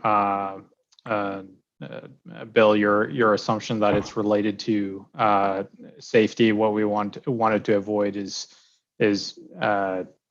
folks driving all the way up into the garage and then figuring out that they can't fit. That happens from a traffic safety standpoint. That happens on Duke of Gloucester as opposed to backing out all the way. So the signage itself is not that important, but I'm sure we can figure out a way in which that type of, for lack of a better term, implement might be able to be placed there. It's not the lettering above that's driving this. It is the hope to avoid traffic conflicts. Yeah. Even if that structure would need to be reviewed in terms of where you placed it, because right now where it's placed, it's not from a safety point of view, but from a design guideline point of view, it has an adverse impact on the Understood. environment, so it needs to be moved back. And I think that would be, yeah, well. One other quick comment, and this will sound flippant, but it's not intended to be so. My Facebook algorithms send me these videos of trucks trying to negotiate under bridges and overpasses because I find it fascinating that people can be so stupid, I guess. And we can build all the signs we want here, and it's not going to stop people from doing that. And I think the incidents that I'm aware of at the entrance to the garage are so few that I wouldn't strain over this too much. And I'm sure Yeah, John, I wouldn't either. And out. also it's a flat surface now as opposed to that deeper surface. So I think that the overall design is better. Yeah, but the sign, or let's forget the sign where it says no hidden, just not there. The bar they have across prevents vehicles from getting to the garage. Yeah, we got that. And I watched a vehicle going into God's Court that had a boat on the top of it. It pushed the barrier out of the way and had people screaming at it to stop before it hit the next beam that was solid. Yeah. So people are that stupid and dense. Yes, and you that's cannot why cure stupid. And I'd rather them hit that bar than hit the building. Okay. I think it's a design detail that can be administratively reviewed. Yes. And okay. So we've talked about the sign. Let's discuss the light fixtures. I'll just say that I completely agree with John's condition that it is not compliant with our guidelines right now. And this is the one on the roof. On the street, we're not talking about the street. We're just talking about the roof. Well, I wanted to talk about the street. And so for clarification, John, were you referring to the string lights on the street as problematic also? Well, I was actually referring to both, but the Gorman Street lights seem to convey how should I put it, a temporary quality. It doesn't seem like a design quality. It seems like it's something that someone might put on an area that they hadn't planned to light. So if it's the primary source of lighting, then I think it may be deficient for that. If it's a secondary source of lighting for, let's say, outdoor activities, that's different. So just a clarification there. For the rooftop, I don't see it as being appropriate. I'd also like to clarify that the rooftop lighting have hoods on them. Per the application, they have circular hoods on them. They're considerably more substantial. They're not just strings informally strung like the ones on the street. So they are a fixture. Yeah, I'm not disagreeing with John on the hoods, but the string lights. Okay, this is. I looked it up while you were talking about it, John, and I was able to very quickly find illustrations of 18th century theatrical productions. And I know that there are similar lighting fixtures and displays used for outdoor performances at the same time. There is a historical precedent for that kind of lighting effect in the 18th century, which is, of course, the period that most of our most important historic buildings date to. So I would politely and respectfully disagree, but do agree with your point about they should be more substantial if it's intended to be a permanent part of the lighting of Gorman Street. So I'm not particularly troubled by the string light effect, but I take John's point, and I think it would be easily remedied, and it could even be remedied with historical prototypes that would influence the final fixture choices. That's what you get for having an art historian on the HPC. Good points, Will. Good points. Yeah. I guess I need to clarify and separate what we're talking about here. The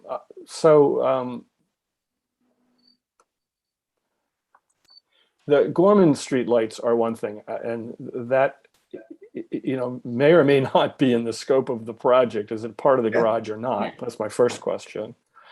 And the second question to Bryce, are you still proposing on the rooftop what was in the application, which were string lights with hoods? Or is that not in the application any longer?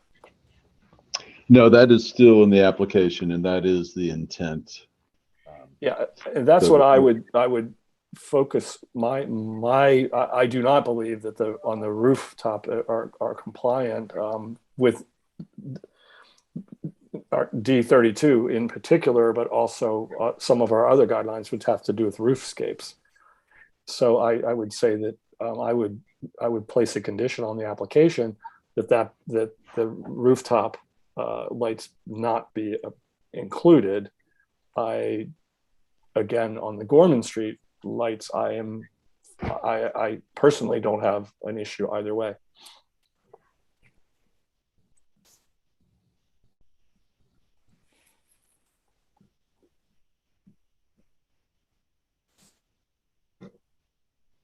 Thoughts?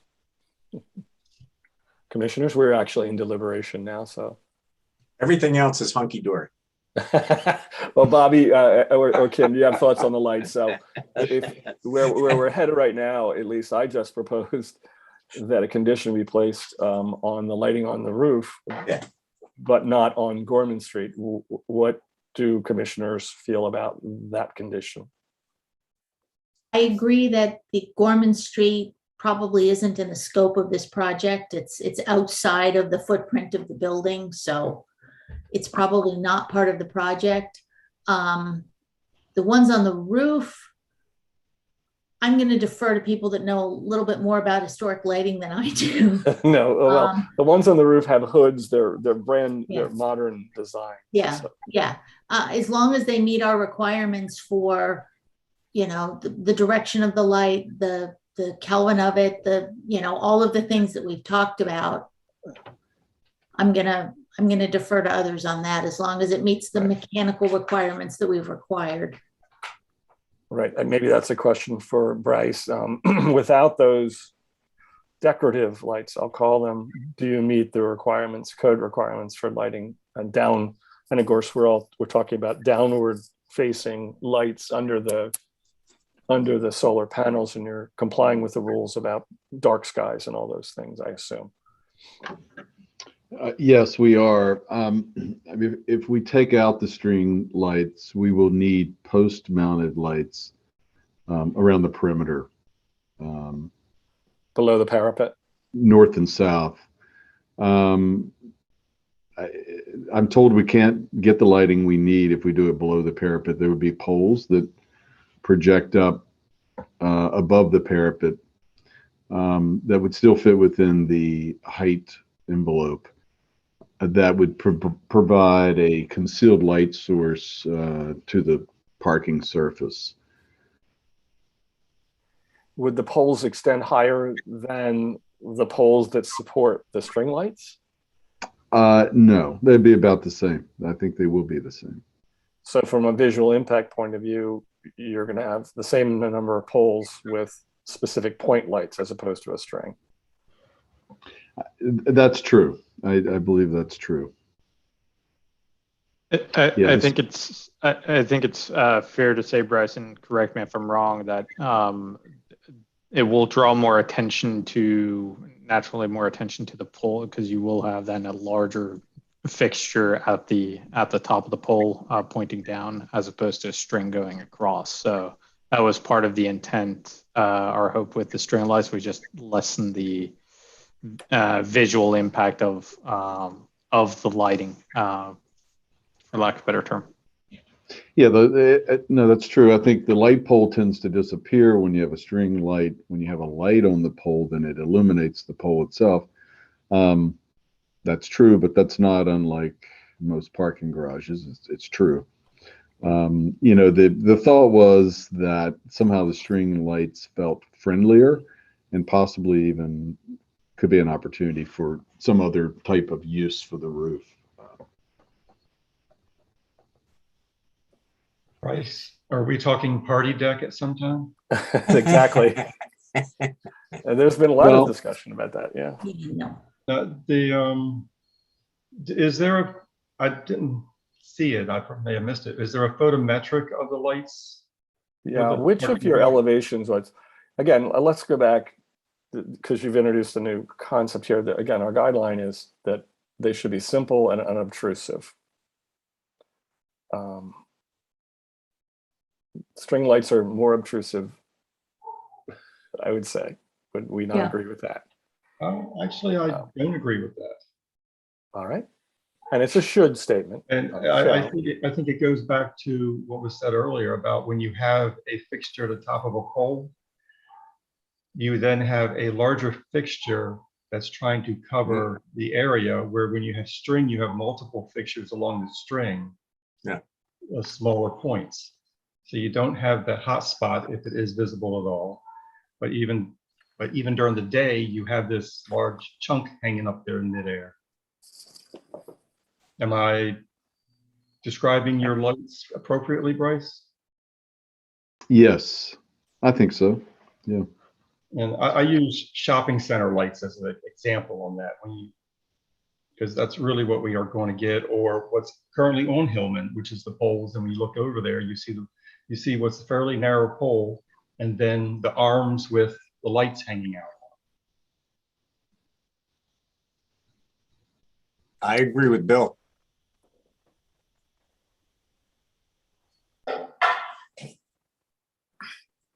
All right. I think I might be the only one that has a strong opinion on this on the rooftop.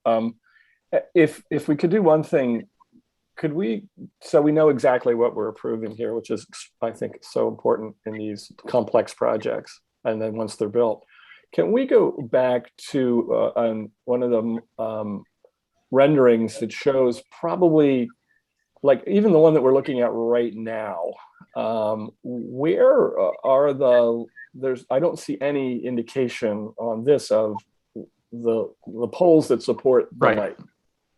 Yeah. I think actually they are shown because they're in the model that all these were built from. So you can see, as Ivan's pointing them out here, we have one per bay.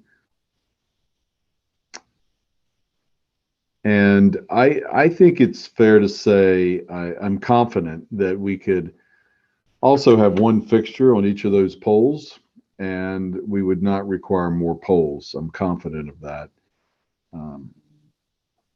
You know, I do know that with the string lights, you will see the source of the light. You know, that glitter of the light is kind of the romance that I think we feel with those types of string lights. A romantic garage, a romantic parking. Yeah. We're shooting for the moon here. Okay. Well, But would the light source be over the lane or at the edge of the garage, as it would be with the pole? well, it goes from the pole to the solar canopy. So it would be sort of to the middle of the lane, or maybe two in the lane, over the lane. I think there would be 20 Okay, 20. or so small string lights, yeah, between Okay, the pole smaller and the units. edges. Oh, I'm confused. So the lights are not only going at the parapet across the facade, but they're also going back. They're going back towards the solar and attaching to the solar Yeah. canopy. So we're trying to use Right. the canopy as the attachment point. Bear with me here. I think the nighttime shot probably illustrates it better. I think I scrolled by it. Well, that last one, actually, the detailed shot of the facade also shows Yeah, it. yeah. There you go. There you. Yeah, Yep. All right. Oh, okay. Are I the lights okay. going Thank you between for. poles along the perimeter? All right. No, there would not be any additional lights along the perimeter. All right, thanks. So the lights would, yeah. I'm glad we're talking about this. This is an example of not really seeing enough detail here at the last minute. I assumed that they were stringing across the facade. It looks like they're actually going back towards Yeah. the solar panel. That's brand new. Yeah. Correct. That's a brand new perception on my part, It pulls the light source away from the edge. which was my concern. I assumed it was, I just assumed Yeah. it was between the poles. Well, I find that better, less Yeah.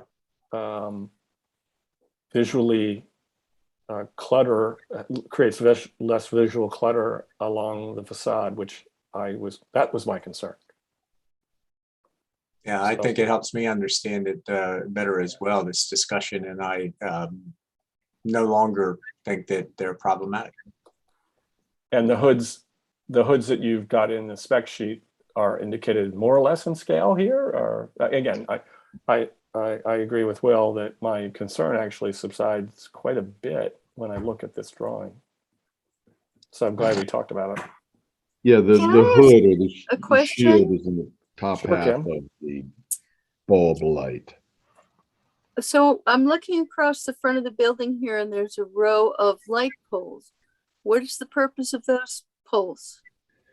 Or they, To support the I strings. assume they're light poles. That's to suspend the cable that runs between the pole and the solar canopy. So there's no light on the pole at all. It just supports the cable that holds up the string light. And the Okay. alternate that we were talking about was putting a light fixture on the top of that pole, correct? Correct. And that would be Okay. that would be more intrusive in my mind. So, Now I can see that much. That's clear to me now. Thank you. okay, thanks. All right, well, I'm glad we went down this rabbit hole because now the design is more obvious. And I retract my condition or proposed condition regarding lighting on the roof. And I also think where we are is that Gorman Street might be out of scope. That the lights over Gorman Street out of scope.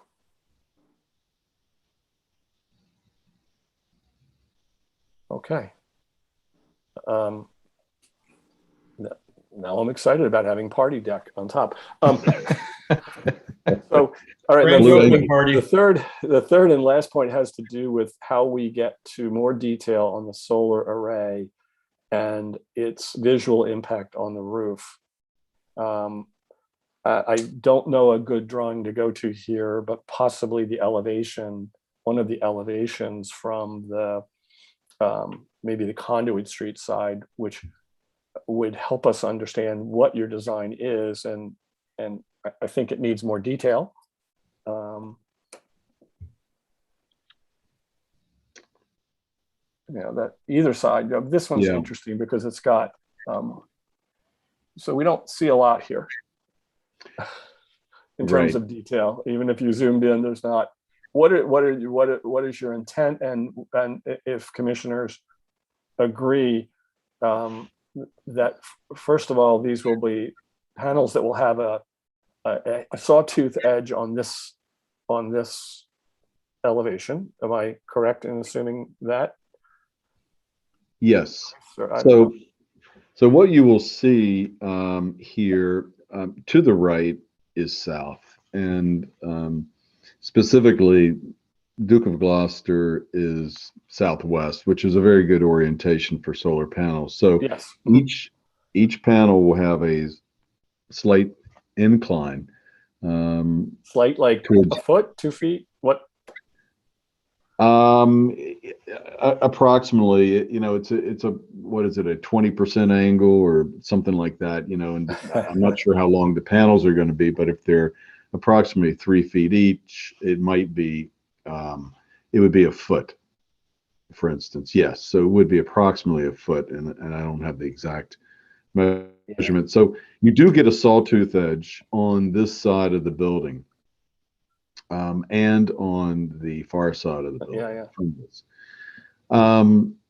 So there will be, so I think the way that we deal with that best is to have an edging or a beam that really conceals that edge and supports the overall canopy, so that it will be more of a 1 foot tall piece of steel that supports the canopy, that frames the canopy, and that the edges of the solar panels can rest up against. So you really won't see the sawtooth with that. And because I know the objection to the sawtooth, I think that's the best way to solve it, and it becomes part of the structure as well. So it's a efficient solution. So we have And a this goes fascia. around all 4 sides? There are only 2 sides that we have the sawtooth look, but we'll need something similar to that, whether it's 8 inches or a foot of depth of steel that will kind of wrap around the entire thing and conceal, that sawtooth.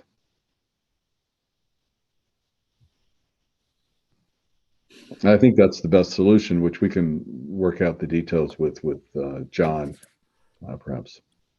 I think that's what we're saying right now, that you're designing right now and it makes sense.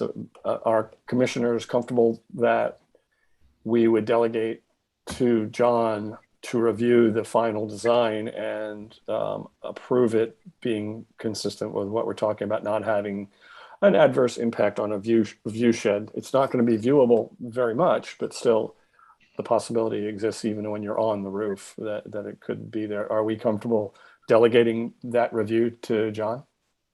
Yes. Commissioners? Yes? Yes. Okay. Yeah. Okay. Yeah, because that detail is just not here yet, and we like to have detail when we approve things. So, okay. All right. So then, if we have any other deliberation, comments, thoughts? Do we have any thoughts on the green roof proposed on the top? Because we haven't approved green roofs before. You can't see it. Why would we? be Yeah, the concerned? view shed, when we haven't. That's my approved them- question is, can Yeah, we no. see it? Is it a flat planting of some kind, or are they proposing something that's tall? I really couldn't tell. It will be flat. You will not see it from anywhere unless you are higher than the garage roof itself. Yeah. So from across Main Street, you might see it in that Board of Education building. But yeah, but you're right, Yeah. Bobby. It's the problems we've had with green roofs in the past have been view sheds that you could see it from significant locations. It's like solar panels. And the planters are not, they're completely movable, and they're assuming the materials will not be, you'll want to define the materials on those that are not plastic, basically. There are some guidelines regarding planter material. Now, Tim, I'm sorry, I'm confused there, because the planters at the street level is what you're referring to, correct? Actually, I'm talking about the planters on the roof, which are new. But isn't the roof considered inside the building? The roof at that point? That's the occupied street. That's the occupied parking area, which is theoretically in the enclosure of the building. And therefore outside of our jurisdiction. Is that what you're saying? I'm thinking that. I'm not worried about it either way. They're not going to be plastic. I can promise you that. It needs to be something more substantial so that nobody runs away with it, for lack of a better term. I guess I would still consider the roof exterior, just like a roof of a building. Yeah. We have jurisdiction over a roof of a building, so I'll interesting point, Bill, though. Underneath behind the parapets, behind the wall. It's a roof. It's a roof, and that's on the exterior. It is a roof. I'll go with that. It's a roof. All right. So before you vote, could I make this statement? Well, first of all, we have to make a motion before we vote. So okay, all right. We haven't made the Right. motion. Well, I'm just saying, as you get closer to that, we are right there. If you'd like to make a statement. Any additional specifications can be submitted as revisions. And I'm happy to work with this group to move forward. I'm sure there are other things that are going to come up over time. Of course. So that signs, planter specifications, specifics on lights, etc. Yes. Whatever is needed. We're interested in working with you. Yeah, that's the same in any application. Revisions come in all the time afterward, and John gets to evaluate if they are substantial or not and need to come back to the commission. That's normal. So, all right. Bobby, have you been keeping enough track? Can you make a motion? I think so. I think the only, I mean, do we need to include all the things that could possibly be part of revisions? Because if we No. don't, the only thing that is a condition is that the proposed sign is not included. I think you want to include the fact that the solar array, the details of the solar array will be reviewed. That's substantial. Okay. Will be reviewed administratively. And that any signage needs to be reviewed administratively as well. But the I'm sign. sorry, I've got to step away for a minute. The sign that's proposed, the sign, the condition is that the sign as proposed is not approved. Okay. Okay. And then the sign will move on to its normal procedure, and I think we're fine with the lighting as proposed. Okay. All right. Right. Okay. So go for the motion there, Bobby. I move that we conditionally approve the proposed project at 150 Gorman Street, the Hillman Garage, as it is consistent with guidelines B1, B2, B3, B4, B5, C1, and C9. We are not approving the sign proposed on Duke of Gloucester Street, and the solar array. John needs more details, and we'll review it. Excuse me, and we'll review it administratively. Right. Let's see. Just staff will review it administratively. Staff will review administratively. Yeah, that's a friendly amendment there. All right. There's a motion on the floor. Second. I'll second it. All in favor? Aye. Aye. All opposed? All abstain? Woo! There we go. That was huge. Thank you, everyone. Thank you all for your hard work, HBC. Thank you, Sally. Can I have a parking place with my name on it so that I would? Yeah. You all get one. And again- Everybody gets one. You Thank get You want it under You the get solar one. panel. You get one. Yeah, exactly. You got a parking place. You go. No, thank you. I really can't express enough. First of all, to my fellow commissioners for the amount of time we spent looking at this was appropriate. This is a huge civic effort that will move us to the next stage, and I really appreciate on the part of the applicant the level of attention that you paid, and we look forward to a exciting next stage, construction. Yay. On behalf of the team, the manager, everybody involved, we want to thank you so much. You've been terrific to work with. And John, of course, has been terrific, as Sally always is as well. Thank you. All right. Thank you. Yeah, I Thank have one you all. request. When you start taking the building down, can I have a piece of that Cortan? We could I don't have a deliver, sample of that. I bet they'd be happy to give it to you. we could deliver 30 tons, yeah. As long as you've had your tetanus shots. I keep it up to date. Places I go, I need it every day. Thank you All very right. much. Good to see you. Thanks, Good evening. everyone. Look forward to it. And you'll work with John on some of those details as a normal Absolutely. project. And if Have anything fun. ever needs, if something happens and you need to come back to us for any reason that John determines that, we are happy to work with you on the schedule. Thank you very much. We have a Appreciate lot Well of, done. we have a Thank lot of you. flexibility in terms of scheduling meetings. All Great. right. Thank you. We'll see you next on City Dock, I guess. Yeah. We'll see you. I think we'll be seeing you again. Maybe Yes, sooner than later. Absolutely. Sooner than later. All right. Thank great. you. Thank you. Take care. We only have one more Night. item on the agenda, and that's administrative business. And I've lost my agenda. Um, two or three items. First, I wanted to make commissioners aware that the lease for market space to the 4 restaurants was postponed last night at City Council, if you didn't know that already. Right. Which was, thank you so much for your attention over the weekend regarding the memo that we presented. And it was sent to City Council in advance of the meeting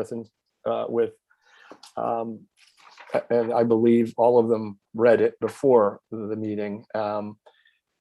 Ellie Tierney proposed that she made a motion to postpone, and Rob Savage seconded that.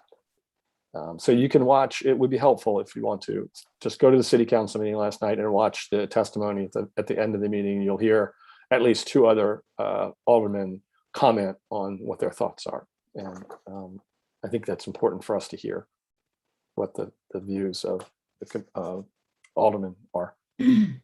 Any thoughts on that? Or the outcome is that there's going to be a working group, as yet undefined. Over the next 2 weeks, it will come back to City Council in 2 weeks before the election, and something will occur. And I've asked if I could participate in that. I'm not sure I or any of us can participate in that working group. John will definitely be in that working group, so I'll keep you posted on what's happening. I can't remember. Will, you brought up the Legislative Services Building at the beginning of the meeting. Yeah. We've been aware of that. John has been aware of it for 6 or 8 months. It is, the train went, unfortunately, when the Stadium Authority and the state government decided to do this a year ago, they started the train moving, and we really had no input as a commission or a city. And unfortunately, it's just an example of, in my opinion, I'll be honest, a lack of transparency on the part of the state government in terms of a building within our historic district. But they are not required to ask permission. Well, I'll go farther. It's an example of the arrogance of our government. And I don't mean just the current government. I mean, all of the state governors of any party in any era. You know, they know they have that authority, and they do whatever they can with the power they have to just do what they want to do. It doesn't always turn out awful. We did provide comment to several people, including Senator, that we believe that did have the design does almost go right to the curb. It removes several significant trees. We raised all these issues between John and I, and but it was not. It was deaf ears, and their theory is that it is consistent with the other new Senate buildings across the street. Well, so that's what they're looking to for consistency, and of course, the State House is so much more significant. And why would you not consider that? Well, and I personally think that the Senate building is, it's not ugly. I won't call it that, but it's an abomination because proportions. Yeah, it's out of proportion, and it's that kind of faux Georgian that I despise. I think it should be banned. Well, we wouldn't approve it. Yeah. Right. I mean, it's inconsistent with our standards because it's a false sense of history. Yeah. So unfortunately, we have we don't have a seat at the table. And there will be no 106 review. No 106. No review. Section 106 review. Yeah. Because it's been determined that it by MHT that it will have no adverse effect. Yeah. So of course, yeah. So unfortunately, we made our case. We're to a certain extent on the record. We asked that there be some mitigating funds set aside, maybe to improve Maryland Avenue and Conduit, or Cornhill and East Street utilities. HA is on record trying to help us with this as well. Unfortunately, I'm afraid. I was told that the Maryland Trust was threatened with a diminishment of their funding if they didn't support it. Wow. I don't know whether there's any truth to that. Wow. That's hardball. All right. Well, Wouldn't be the first time. So can we speak about green building practices and ungreen building practices in an era where people are working remotely and yet this building is going to be expanded? It's a contradiction for you certainly can speak about it to your senator and representatives, and I have. So I think we should. I mean, it's not a great example. Okay. We also want to announce too that last night, Kevin Smith was approved as a new commissioner. So when both Leslie and Kevin are sworn in, we will have a full commission for the first time in recent memory, which is very exciting. For your information, Kevin and his wife Laura were the ones who renovated the Sands house, otherwise known as the Evetts house. As you know, my ancestor Joseph Evetts built it. But the Sands house is extremely important, and they went through the whole process with John, and so he'll be a real, I think, a great asset. They did a great job. I've toured, they did, and so he'll be a great addition, and you can watch his testimony at Economic Matters. And so I sent a note to him welcoming him, and Leslie and him can be sworn in the near future, and then it will be great. So. Also, one other thing, Tammy Hook received a citation, a positive citation, not a penalty, from the city last night. And I thought we should acknowledge that. And I'd like to propose that I'd like to send her some flowers and thank her. So I thought I'd do that on behalf of the commission. And one last thing for me, in-person meetings are possibly on the horizon. I think we're still waiting for other commissions. But I think for the 28th, which is our next meeting, which is our administrative meeting, we'll probably still be, we have no business. John, do we have, what kind of business we have coming up on the administrative meeting? There are the possible return of 61 Franklin Street. Now I say that as though it's maybe, a horror movie title, like the Return of 61, but it's not. And I think that they're working hard to try to reduce mass. At least my conversation. So that's one thing, but that won't. Right. I wouldn't say that's a real strong reason that we need a public meeting. No, and then we have we have the Presbyterian church likely, okay, and that's it as far as I know. Well, does anyone feel strongly that we should have a public live meeting on the 22nd or 28th of October? No, okay. So we'll as we approach November, we'll consider it again. I think that the main, again, just for me, the main benefit is face-to-face with the applicant and the public. And if we have a big, where I that's, just want to see all you again. and then we want to see each other, right? Okay, so I thought I'd bring it up and keep the ball rolling on that. Sounds good. All right, any other business? Well, I'd like to say something. I'd like to say thank you to all the commissioners for working with these very last minute submittals, changes, approvals. I thought that both of these applications were very important. The schedule for the garage is an important one, and you all accommodated that. So I am grateful. I literally got the last set of plans after 3 o'clock yesterday afternoon. I thought, oh boy, here we go. But thank you. And the same was true for Mellon Hall. But and I really appreciate the positive response and the extra effort. Yeah, me too. I just do it for the overtime. Tim, one more last thing.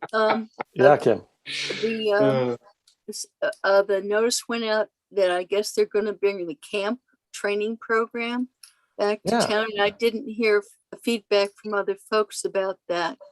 But I know I found it really helpful and wouldn't mind doing it again because I'm sure it's been updated, but I want Sure. to make sure that other people had an opportunity. It was really one of the things that ended up getting me to those national forums. Yeah. After I encountered the camp program, I really got much more involved in that group.